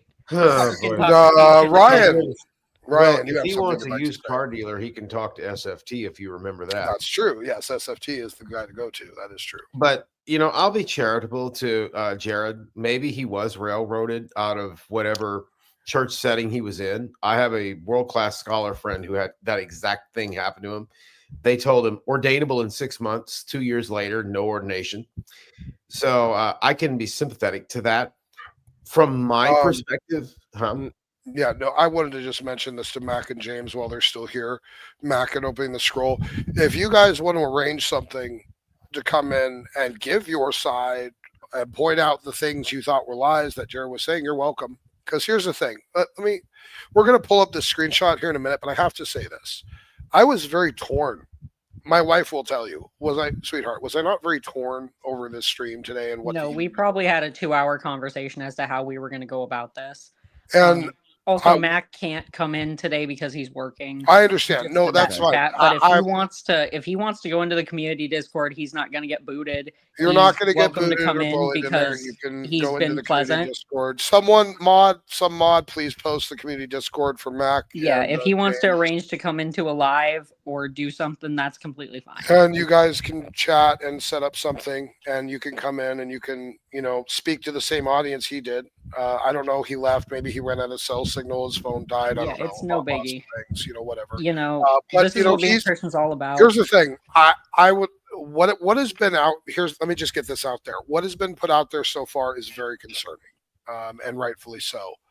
And his opinion and his judgment, if he's going to stick to it, there's the expectation that he would be held to it. And the evil servant is the one that was forgiven and shown a lot of mercy, and then went to his own servant and demanded all of the money back. And the master heard about it, was furious, and made the wicked servant pay back every single penny. And Jared's acting like the wicked servant right now, where he was shown a level of mercy, what could have been really, really bad and destructive for his entire life. And he seems to not be willing to display that mercy forward and have his opinion. I wish he would have stuck around to tell me what his opinion is of me and what his justification for that opinion was, but maybe we'll get around to that later tonight or at a different date. I guess we'll see how he wants to operate after this, and I'll decide how I want to operate and how my wife wants to operate and how the whole cult wants to operate based upon how he decides what he wants to do. Now, Ryan, I apologize. The floor is yours. By all means. All I will say on this matter is simple. I had no idea who Opening the Scroll, JRodTK, or Mac and Cheese were until the PIA channel began attacking them. They started making statements like a dude saying the quote, "Pedo potato mac and cheese boy." So that's what caught my interest, because, Prey's been doing that for about good 6 months to a year, just slandering anybody and everybody they can. All of the sudden, Mac and Cheese and Jared jump on the same bandwagon and Opening the Scroll, which I thought was interesting.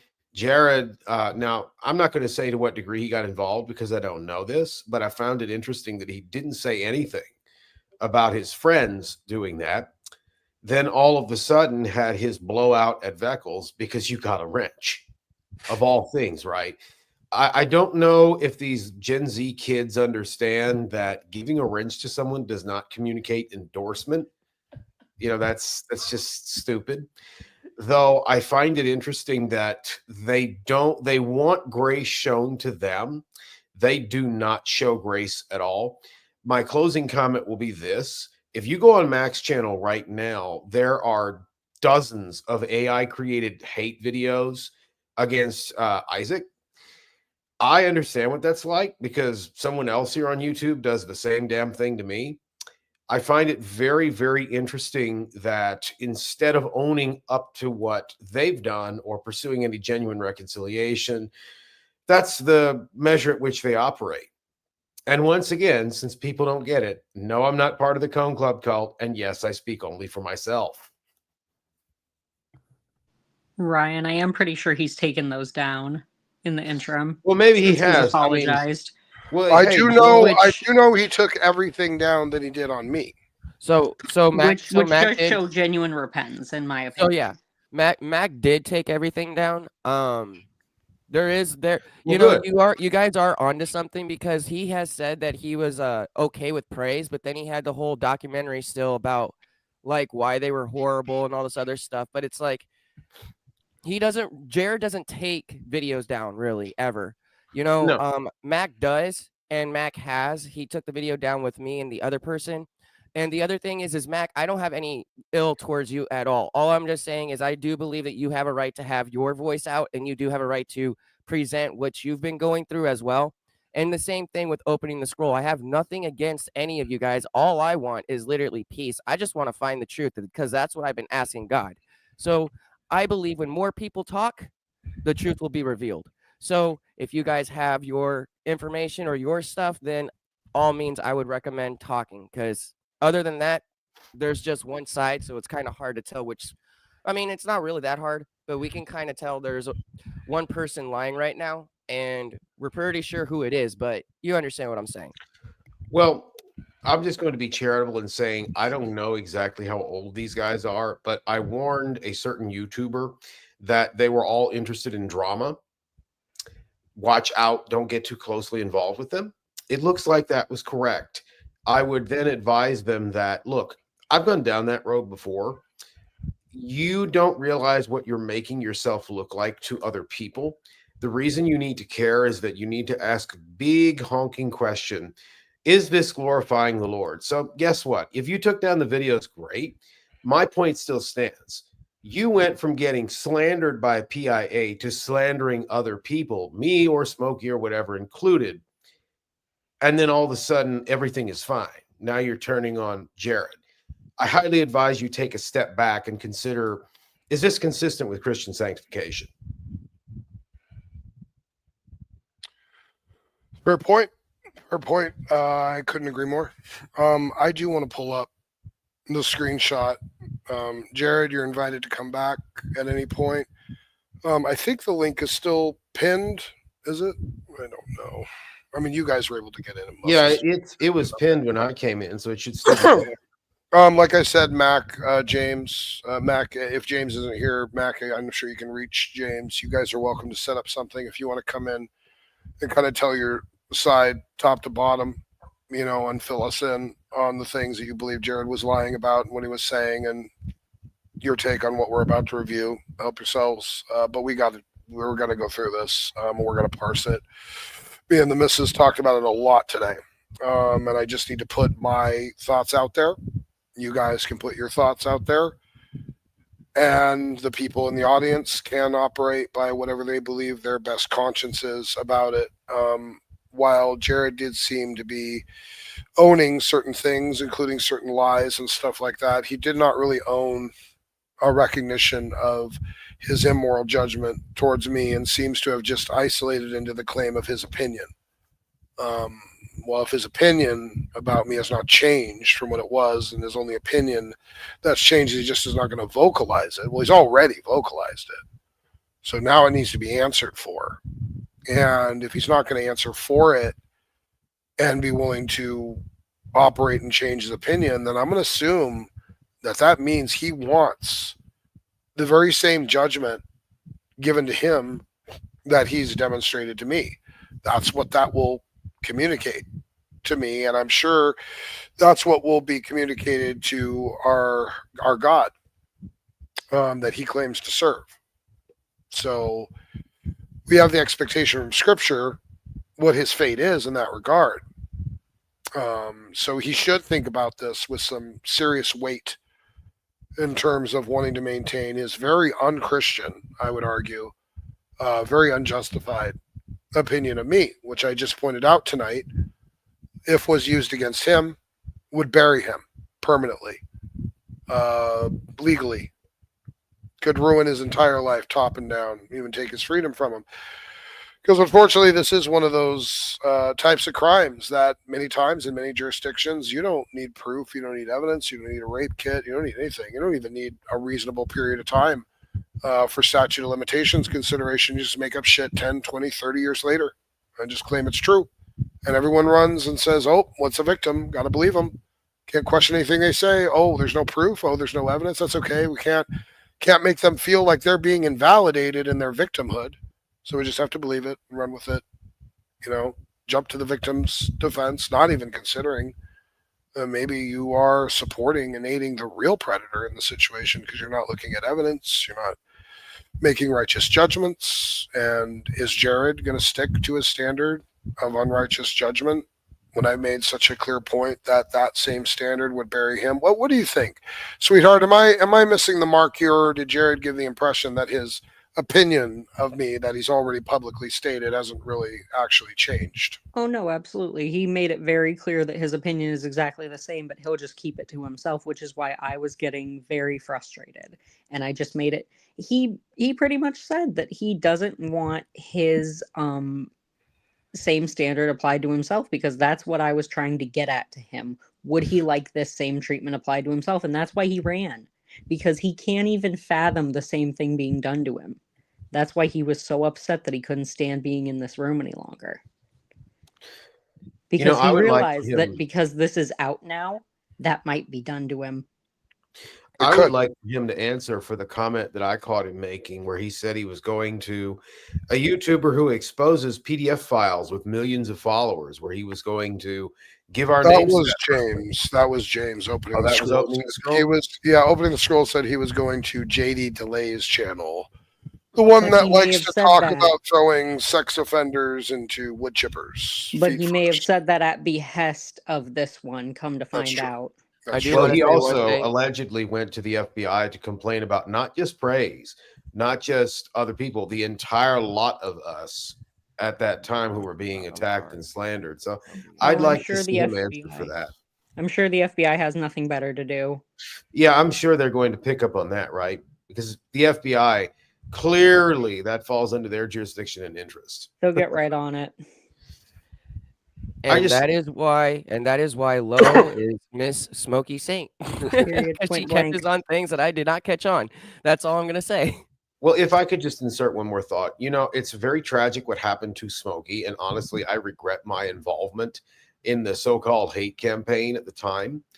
But after having been slandered myself, what I find interesting about people doing this is they are willing to discard Christian ethics and morality, yet inoculate themselves that Jesus loves them. What's funny about that is that this is exactly what the Bible itself condemns. This is what the Bible says will happen in the last days. I just wonder if these people have the capacity to analyze their own behavior. So I want to parse this statement. If you go to the video James made opening the scroll, if you go to that video and you start pausing through the screenshots of the Discord messages, you come across this one, which is JRodTK's icon up here, who is using going by Cowboy in the Discord group here. And he makes an admission here. And when I read it, I wanted to give a bit of benefit of the doubt, but as I analyzed and parsed the contents and the statements, I became increasingly concerned. And I had a long talk with the missus before we did this show about me wanting to be very precise and very clear and wanting to apply an ethical Christian standard of judgment while not neglecting to point out the hypocrisy that Jared would likely not want to be judged by the same standard that is part of the secular community that has condemned so many unjustly. And I didn't want that to be lost, but I didn't want to encourage it. As a Christian man of virtue, which I believe Jared is not, I would not appeal to a secular standard of judgment towards another human being.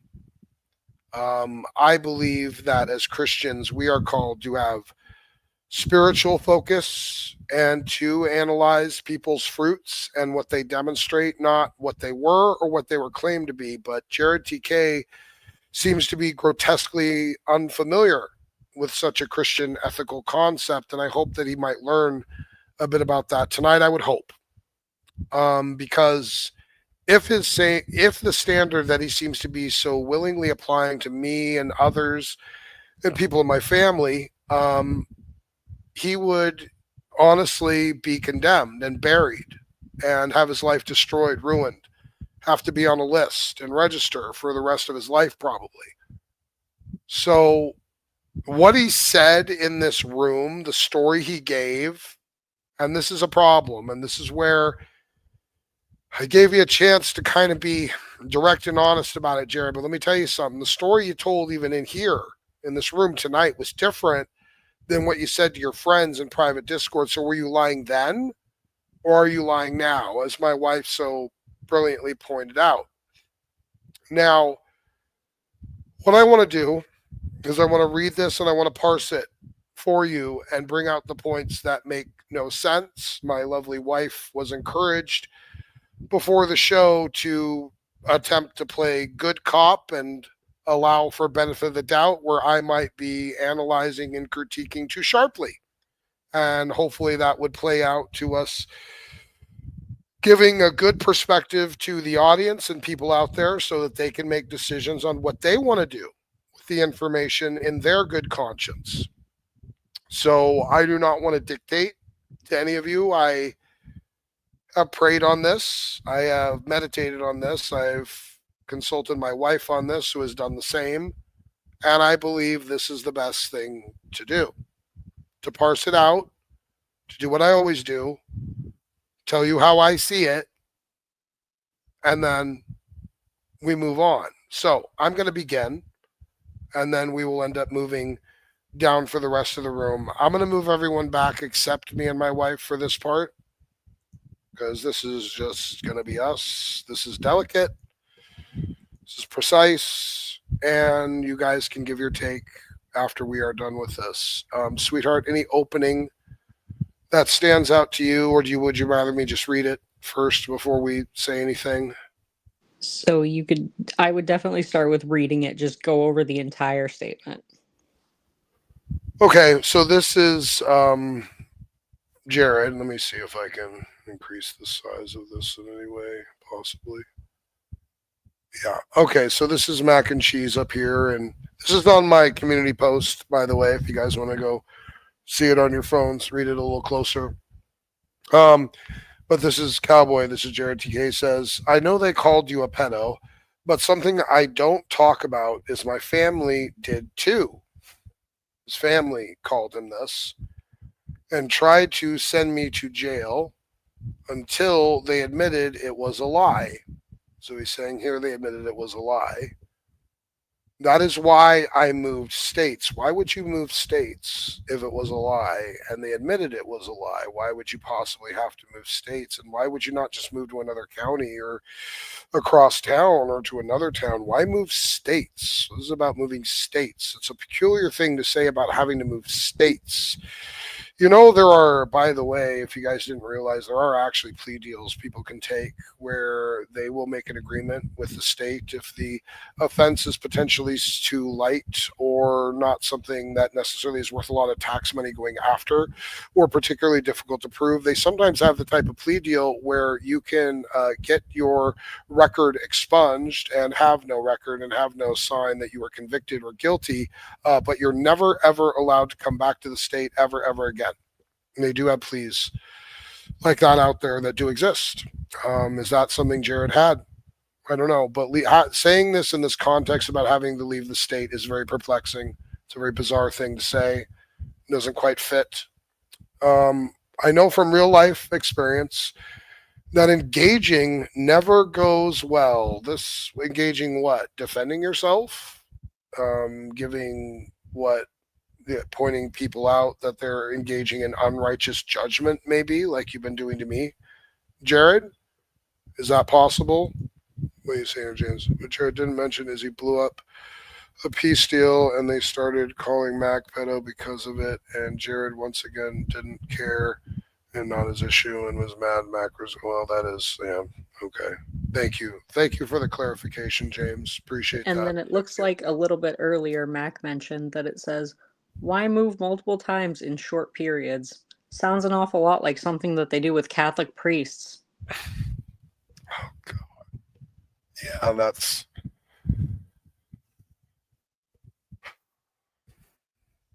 Here's the thing. You guys will see really soon when I get through this why I'm so morally torn on this.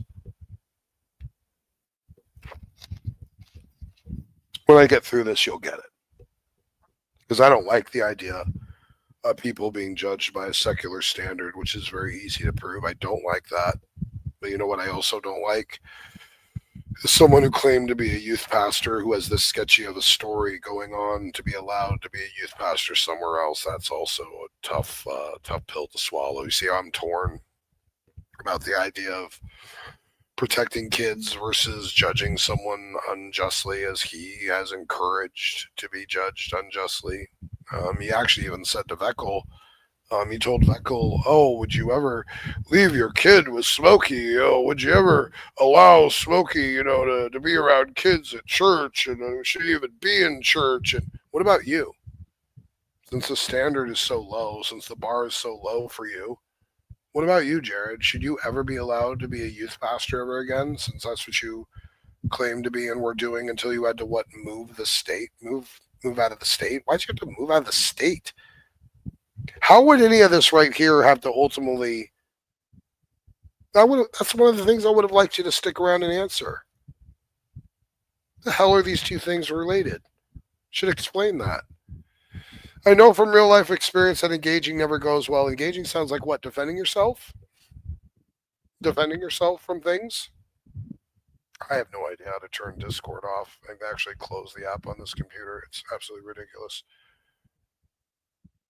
I knew from real life experience that engaging never goes well, so I guess he engaged with defense of it and made it worse, maybe. Maybe his story didn't make sense like it does in this message.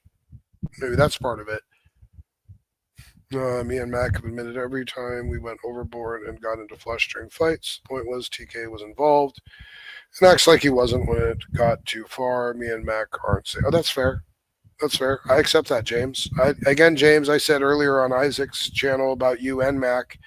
I don't have an intention to hold anything against either of you. My big issue was with Jared and this admission that has now come to light, and I think rightfully so, considering this is potentially in some ways maybe even a little bit providential. Jared needed to see this being brought out, considering his standard of unrighteous judgment and everything. He's reaping a little bit of a crop of wickedness right now, at least a pre-harvest, probably a warning from our dear, holy, merciful God to give him the chance to really turn back from his unrighteous standard of judgment and turn back from his error. That is a very dangerous way to judge and operate, especially while calling yourself a pastor or wanting to be a pastor. And things in this message don't make sense. And now you all are going to have to, once I get done parsing this, you're all going to have to come to your own conclusion as to whether you want to do something about making sure this guy never, ever is able to be a youth pastor somewhere after this. You have to decide. That's on you. That's your conscience. I'm going to do what's on my conscience. I'm going to present my arguments. My wife's going to present hers. The panel will come in and present theirs, and then you will decide what you want to do about it. But I will tell you this. In our Discord group, in the community Discord, and mods, you're welcome to drop a couple links in the side chat for people that maybe haven't joined it yet. There is a channel in there specifically for dropping information on JRodTK.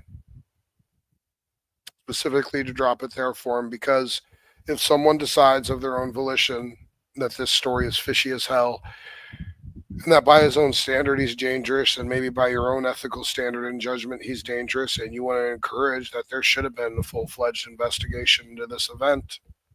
But let me warn you, I'm not going to do it. And I'll tell you why, because it won't be fair. It won't. I promise you it won't. If you call down an investigation on this man with the secular authorities, I absolutely promise you he will not be treated fairly, and you're going to have to live with that in your conscience. I'm going to say that. I'm going to say this one time. But I'm going to parse it. I'm going to look at it and the things about it that doesn't really make sense and seems contradictory and causes me a lot of alarm.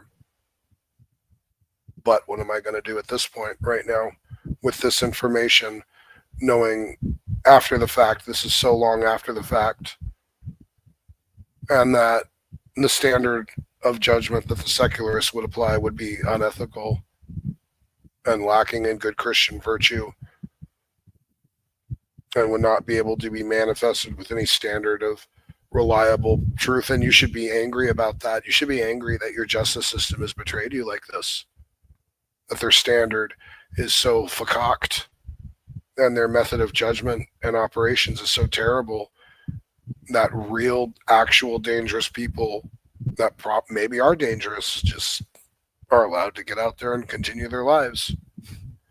And people that didn't really do anything, that just get suffered and thrown under the bus from an ancient story 10, 20, 30 years after the fact.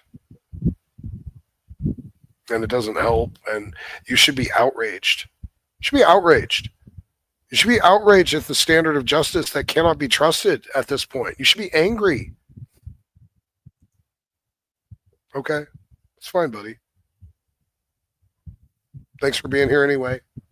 I appreciate it. No problem. You know you're welcome anytime. So this is from the video. My family is gone. His family's gone, and my reputation among them is a pedo who assaulted my younger brother, who helped them build that lie.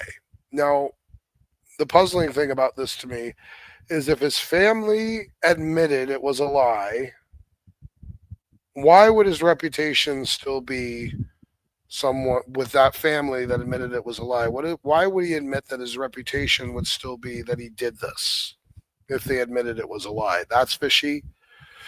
That's internally contradictory. That's alarming. I'm saying this from experience. The way you're going about this never ends well. I am only giving my experience and input. If it is not welcome, I will leave this group.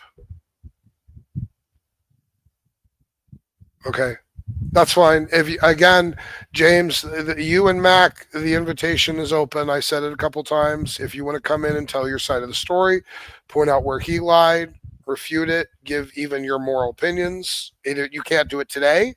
Fine. Reach out to me on Discord. Someone will post the link in the side chat, the community Discord. Come on in there, and you can arrange something with me, and we'll set up a stream, and you guys can take the mic, say whatever you want, as long as you want. We'll analyze it, give our opinions on it. The invitation is open. It's up to you. Again, I don't. This space is usually so full of flesh. Let me tell you something. It's about time someone came in and started trying to make a little bit of peace and demonstrate some Christian ethics and virtue and trying to make peace with people, even if they do attack and slander and revile and do all that stuff that they're not supposed to do while claiming Christ. We all screw up, and part of it is wanting to align. And when we see people showing a bit of repentance and wanting to move forward and wanting to evolve and grow, give them that credit. You should be supporting that, not trying to tear that down or rip it apart or add on like guilt. That's only my point, really, honestly. James, Mac, I get it. I wouldn't trust Jared either, honestly. After tonight and what's been shown and what you've revealed, I wouldn't either. I'm sure Veckel, and that's the one thing I want Veckel to come in and answer. Would Veckel trust Jared with his kid now? Would any of you?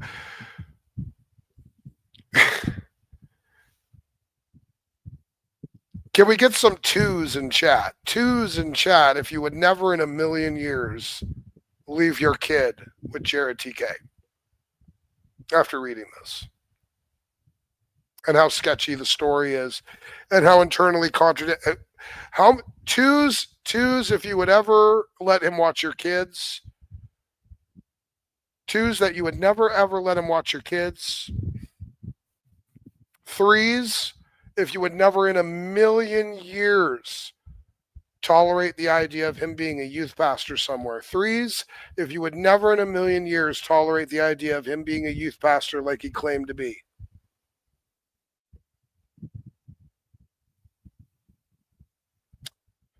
Hope you're watching the side chat, Jared. And didn't you tell Veckel that people that were in your church, if you were in church and you were part of the governing body or whatever the hell you said, and you had someone attend that church that was on the sex offender registry, and what did you say? Heavily monitored. Strong probation. Keep an eye on them nonstop. Okay, does that apply to you now?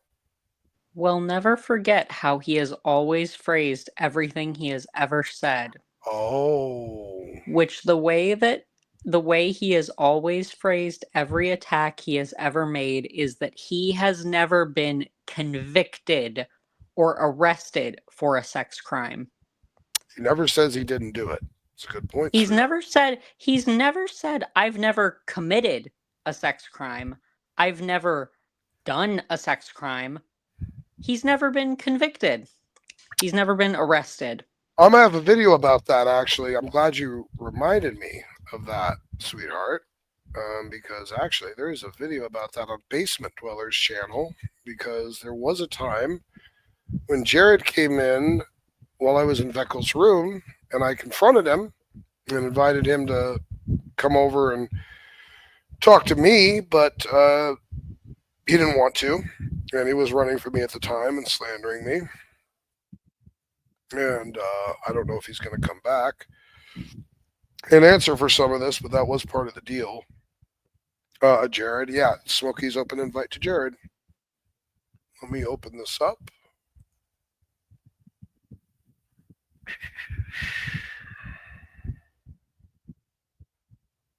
I do appreciate you guys all being here tonight. Thank you for tuning in. Please remember to hit the like button. I would very much appreciate it. Okay.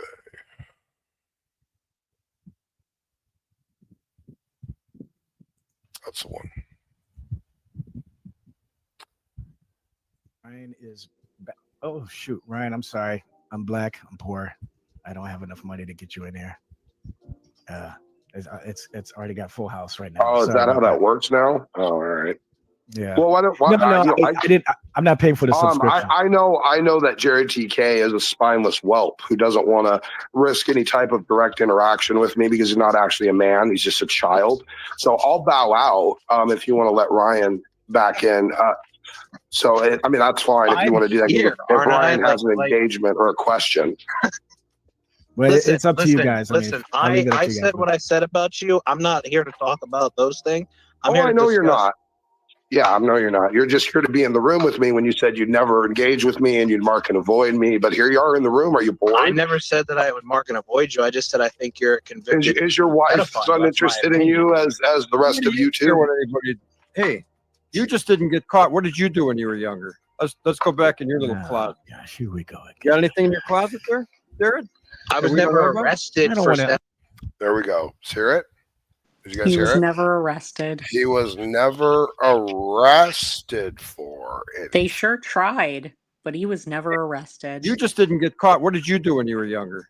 Let's go back in your little closet. Gosh, here we go. You got anything in your closet there, Jared? I was never arrested for statutory I don't want to talk rape. about this, man. I was never arrested for statutory rape. Not, I never diddled a kid or did something unethical or touched someone I wasn't supposed to or committed a sex crime. I was never arrested for it. Not the way to put it. It's almost And isn't it interesting? I'm gonna clip that later. The story that he just spun when he was just in the room about how it wasn't him, it was his dad, and it wasn't his brother, it was somebody else. Yeah, that But was. we've got his statement. I was right going to here. let him say it. I was going to let him say it because it will be clipped and noticed and picked apart and every other thing under the sun if he really doesn't start being honest and making sense of at least some of it. Really. Oh no, it's completely fine. He can keep hanging himself. That's completely fine. I'm glad all the new people in the environment that are kind of coming around are starting to see what it's like to call down the smoke. This is I wonder why if his fiance has seen this. that is an interesting question, isn't it? Does he have one? He mentioned He mentioned that he has a soon-to-be fiance. He's planning on proposing to a young lady. I wonder if she's aware that he's been accused of something like this. Yeah. What a damn shame.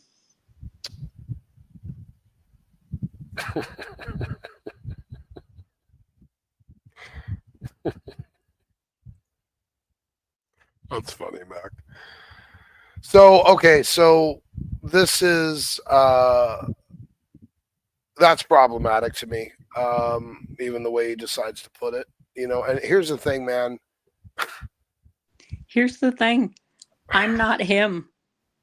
I'm not going to believe that somebody's guilty of something based on one person saying something because he is just one person. Maybe he made it up. Maybe he made the whole thing up for attention. People do that. So maybe he just made this up out of whole cloth. Maybe he was never accused by anybody of anything. It's completely possible. Maybe his brother made it up for attention. Who knows? I'm not going to pronounce judgment on him based on that. I'm going to give him a charitable interpretation. But it sure is strange that he would say something. Who would admit to something like this out of nothing? Nobody else has brought this up. He made this up out of nothing. He brought this up. And I think there's a damn good reason he didn't want this brought up on screen while he was in here. Here's the thing. If we were applying some sort of Christian judgment to situations, and I'm going to take myself a little bit out of the equation here because there was no Christian judgment shown towards me. But if I was constructing an environment of Christian judgment, I would want to be clear and concise and accurate with this. And let me tell you one of the things that I would kind of expect to be part of Christian judgment in a situation being put in front of you.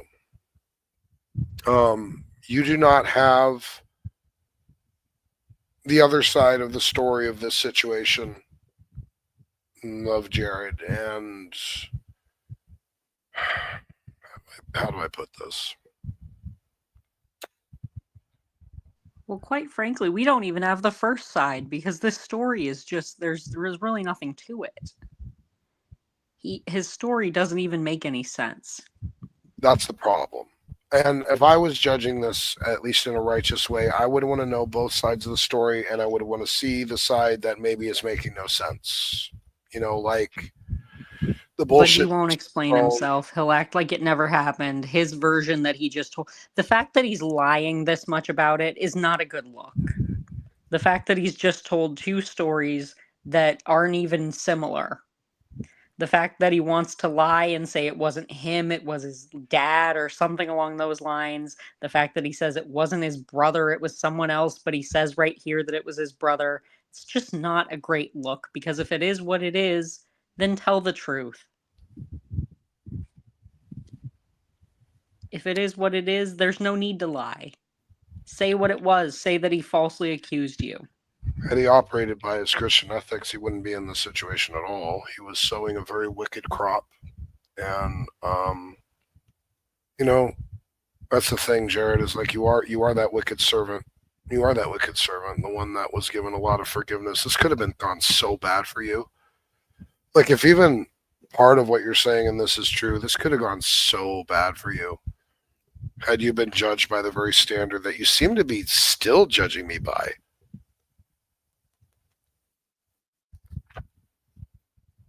Like, do you really not get it? Like, did it fall on deaf ears?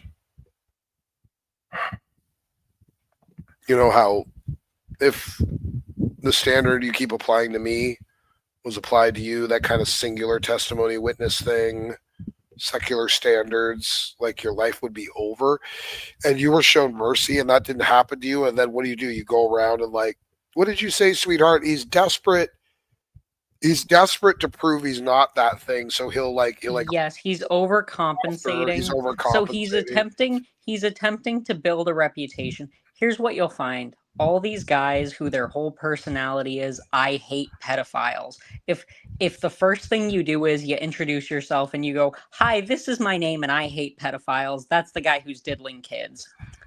100% of the time, because it's like the Republican senator who he says, hi, my name is Senator so-and-so and I hate fags. Guess what? He's tapping his foot under the stall at the airport because he's trying to deflect. Because if your reputation is, I hate this thing, nobody will accuse you of being that. So that's exactly what he's doing, or he could be. Maybe he's not. I'm not going to accuse him of anything. I'm just saying that is something that people do. People very frequently will rail against the thing that they are to deflect. I'm not saying he's doing that. I would never accuse somebody of something based on one statement because I'm not a piece of shit like the rest of these people. I think it was meant to be. Actually, did you see James's comment here? You know, Providence just kind of works out. Sometimes if something kind of maybe needs to come to light, someone's judging with a really unrighteous standard and there's something dangerous about them or something. I don't know. Maybe, what do they say? You know, sins will find you out and that type of thing. And meant to be. I agree. I mean, look at how the operational judgment he was going by, and very, very seemingly slimy character and judgment. And yeah, I think so, James. Just, you know, kind of was meant to be. And now everyone's going to have to decide their own ethical standards for this. I'm going to bring everyone back in. Room is open. Click on the link if you want to join. It's pinned up there on the side. You know, I'd like to make a request eventually. There's quite a few people that have, you know, taken me to task one way or the other. And, you know, there's a number of things. I really don't have an exhaustive list of it, but, you know, some of it is I got only child disorder. That's just small stuff. I mean, it's really no big deal, really. But, you know, Brandon does that to me. Numi used to show up a lot, and he just did it all the time. He just constantly told me I'm insane and, you know, all this kind of stuff. And it seems like Numi and Brandon are the two top. Well, even the dude, he brands me as a narcissist or something, and all sorts of things. The P word and all the rest of it. I've been reported by the FBI by some guy. What was the guy's name? He was Tucker and them know the guy. I can't. I remember think the it guy. was the dude. No, At it was least one that time. one. It was the one dude that did a bunch of videos. I forgot who he is. He came on my channel too. He was part of the bunch here with Jared and Mac and Cheese and all those guys. But I'd kind of like to hear. Here's what I'm trying to say. So there's a number of you that got an issue with me. I know there is. There's a list of. I got a big problem with you, Dave. No, I'm just kidding. But I'm telling you, I mean, if you got an issue with me, let's bring it to the table too, because kind of like Smokey here, that's the same way. I want to kind of see if there's some kind of, how should I put it? Is there any kind of, I don't know if I want to use the term reconciliation, because some of these adversaries I really don't want to reconcile with. I don't know if that's a bad idea. Well, no, what I had said to Isaac earlier Yeah. is that in the idea of like even kind of building peace with some of these people is Yeah.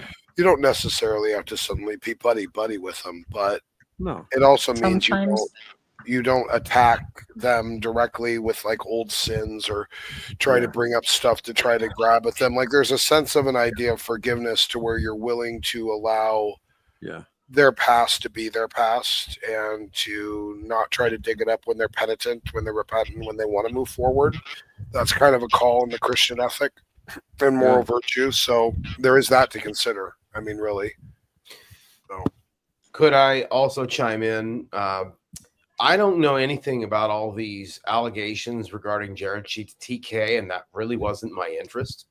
What did pique my ears is that he claimed to be a pastor. Just because you get to be a youth pastor and you did an internship maybe 2 years ago, that doesn't mean you're a pastor. What it means is that you're an intern looking to be ordained. In point of fact, you're not ordained. Most Protestant denominations will want an MDiv, Ministry of Divinity or equivalent, a preaching certificate or license, and sometimes they require a certain number of hours preached. I seriously doubt that's what Jared has.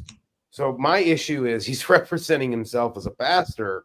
He don't have the credentials for that, one, and two, he and his buddies for a while were going around slandering other people with all this ridiculous pedo stuff. But, some pastor you are. So I speak for myself when I say that.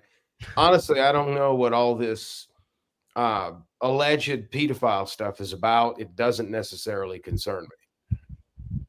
Now, I will also say that is a really contradictory and disturbing message we just saw, and I'll leave it there.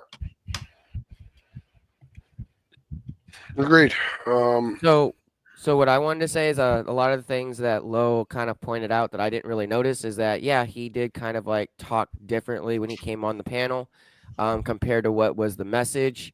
And I didn't really catch that. And I mean, after reviewing the picture and hearing what he said, it's kind of hard to see if he was really, or if he's being honest or not. So, I mean, I don't know. That's all I'm just going to say. I mean, the PDF file thing, it bothers me because of him wanting to be a youth pastor just because of that problem. We don't really know the real story. And I believe that if he ever did become one, I believe like any congregation should know about this and he should definitely be honest with them. And if he doesn't, then yeah, he's just going to lead people astray. That's all I'm going to say. Well, Isaac, if I can add to that, it's not that a congregation should know. It's that during the intern process, during the ordination process, they should vet him. And that will include searching on social media to see what he's doing.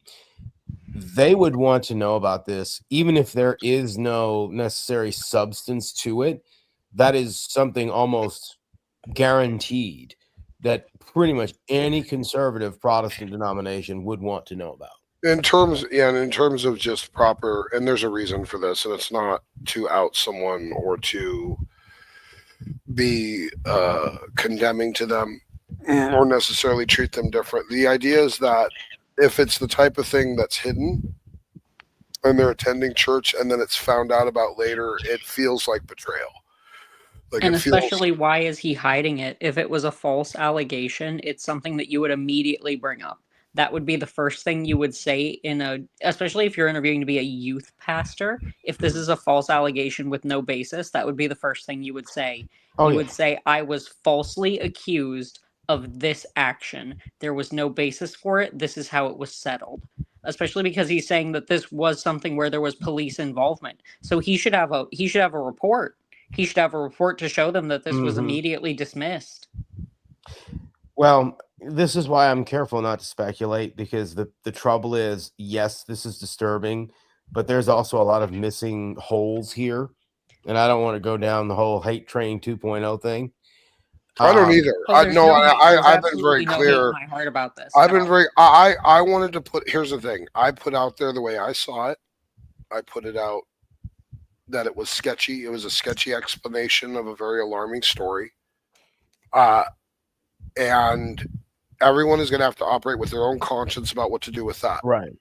And now I have left a Discord channel where anyone that wants to drop any information or anything they know or anything that they have about JRodTK that you think would clarify judgment, do not put random garbage in there, please. Do not put rumor or hearsay or nonsense, but your personal experiences are welcome. Your personal knowledge is welcome. But don't put bullshit in there. Don't do that, please. Don't, and especially since this is something to be kept here, because people need to decide of themselves what they want to do. I'm not going to do anything. I'm not. I've thought about it. I've prayed about it. I've talked with my wife about it. I'm not going to do anything beyond this. But I am going to point out that this is a problematic story. It's sketchy. I have genuine concerns about the idea that this man would move on beyond this and try to be a youth pastor somewhere with a very, very sketchy story and explanation, and one that seems to shift each time. If I was analyzing guilt in a case or a situation and one side of the story was really, really sketchy while the other stayed consistent, that'd probably mean a lot to me. I mean, I think that's sound Christian judgment. So, Boki, do you want to contribute anything? Let's just say I've seen and heard enough. Okay. You guys have to operate by your own conscience.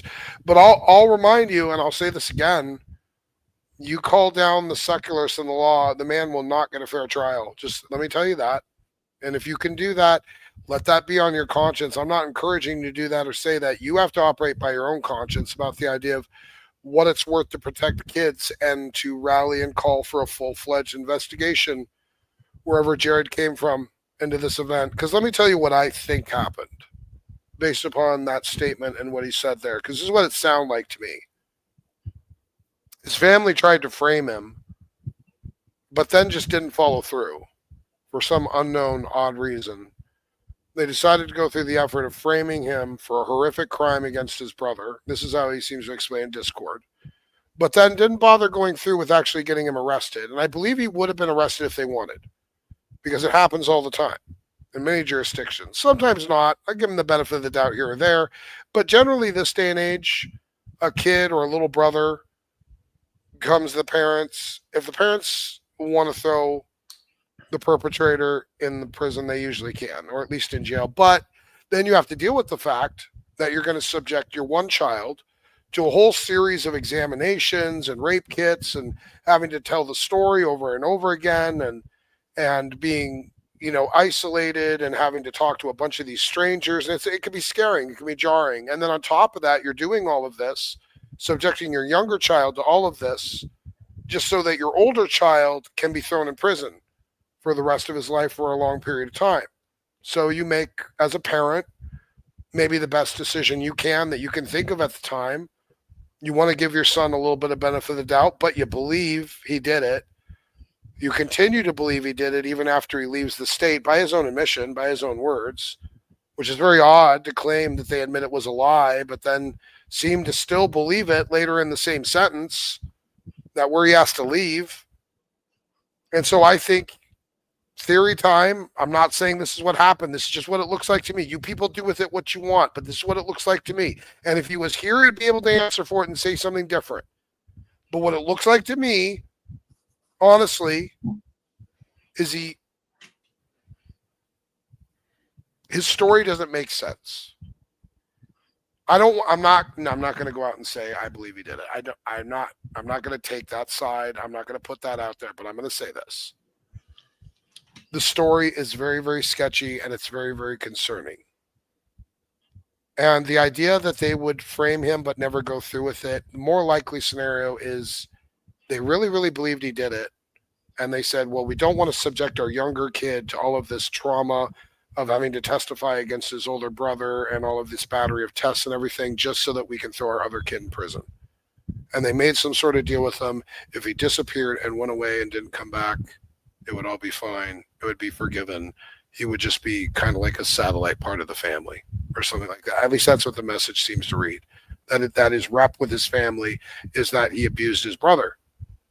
Why would they believe that if he says earlier in that paragraph that they admitted it was a lie? Why would the family still believe it?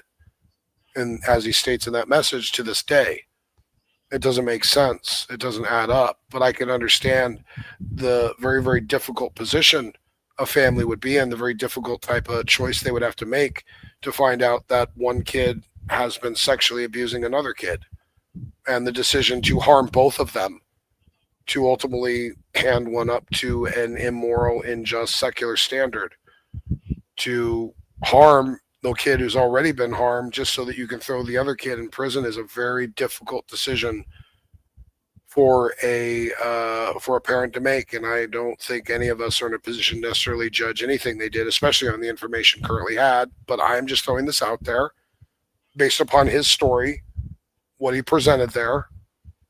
It looks like the family genuinely believed he did this, maybe unjustifiably. I don't know. Maybe they're unreasonable people like JRod is. I mean, that's feasible. JRod's not a reasonable man. Maybe his family is equally unreasonable. Possible. But the way that he presents this, the way that he words it, if I kind of read between the bullshit and the contradictions, it looks like if he didn't do it, his family sure as hell believed he did.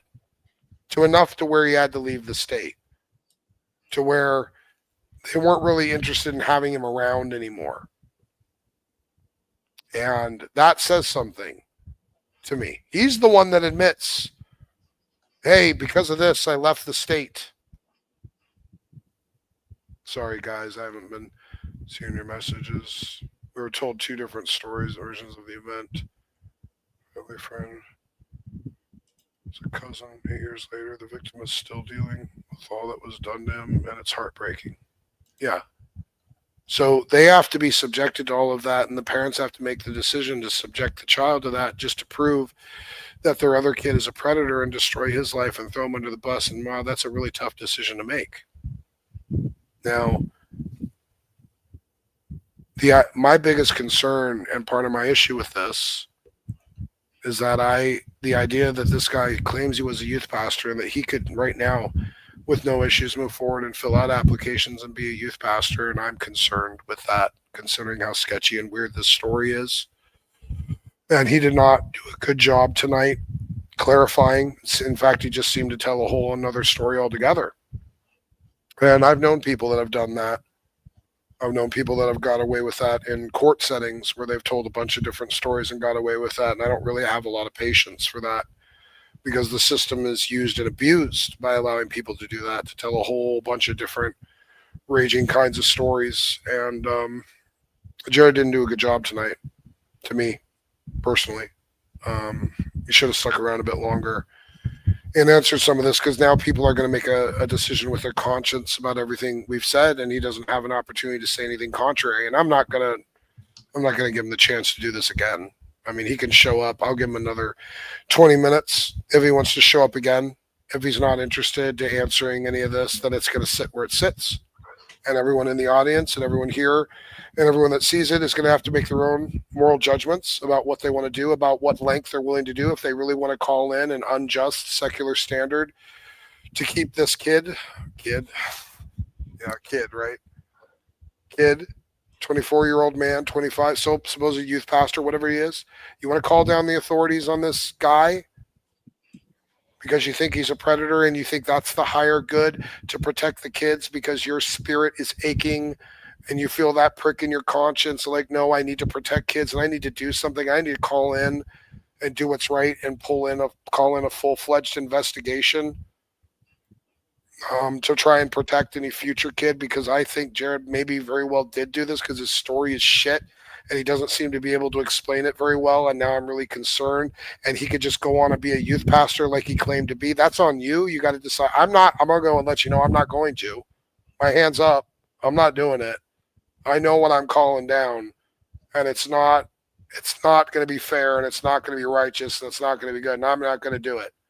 But if you guys feel that prick in your conscience enough to where you feel that maybe this is sketchy enough and he's not willing to explain it, and you're really concerned and you're alarmed and you want to do something about it, well, that is on you, and you can. But just remember my warning. You're not calling in some sort of ethical Christian judgment. You're calling in the judgment of the secularists.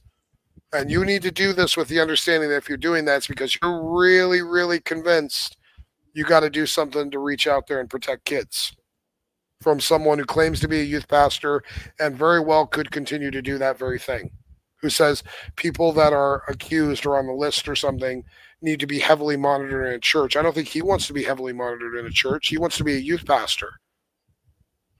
Now that concerns me, and it concerns you, and now you have to make your own moral judgment about what you're going to do with the information. But the info dump is on Discord.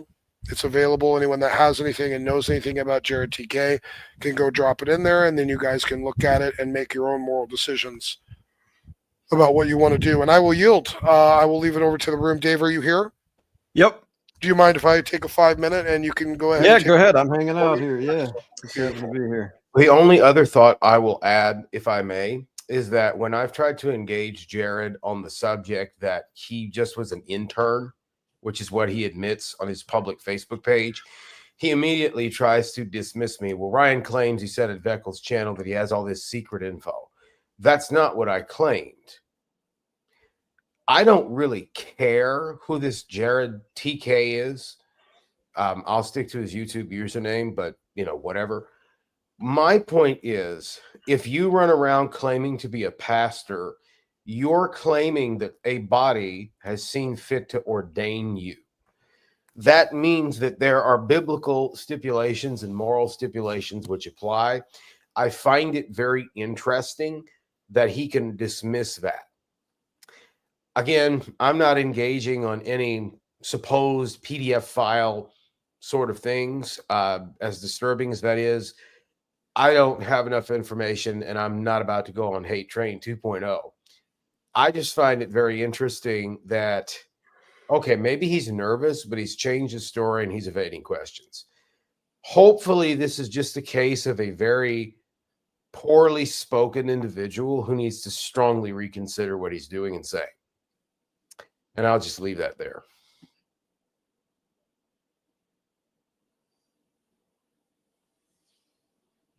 I'm just kind of hanging out. How you doing, Dave? I'm getting tired. Yeah, me too, man. I've been nursing. I'll be doing standby mode, though, I think, a little bit tonight. I'll leave it on all night, but I'm going to probably go to bed early. Or not real early, but at least. Yeah. I've been nursing either allergies or a sinus infection. A lot of fun. Yeah, it can be that time of year for me, too, to get that. But so far, so good. Yeah, same. Same. Do you know the status of Brian at all, or no? No, I haven't talked to Brian or his wife. Okay. I've been very careful, if you noticed, to say very little about that. Well, he came on live right out of the hospital the other day on my channel. Oh, wow. Well, I'll just say it this way. I knew before anyone else and was asked to say nothing, so I didn't. I haven't talked to Brian in a few days, so I'll have to follow up with him. I understand that he's supposedly okay, right? But I don't exactly know. So all I'm saying is that I pray for him. I encourage everyone that names the Lord Jesus Christ's name to do likewise for the readers, and that I hope he'll be all right. I don't know the latest. Right. And I'm not trying, I don't even know. I've just been extremely busy, and I got